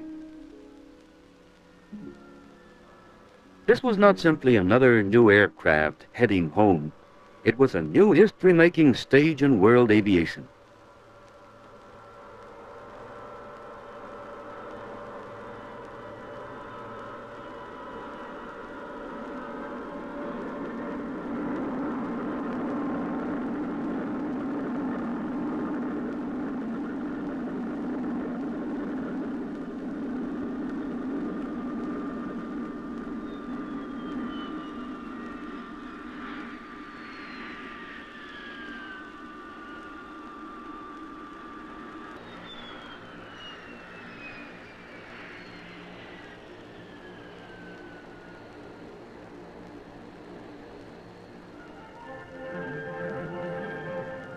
It was over.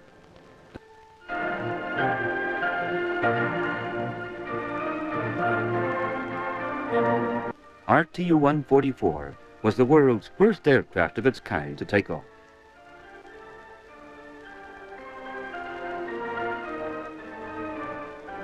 This was only its maiden flight. Tests and trials will continue.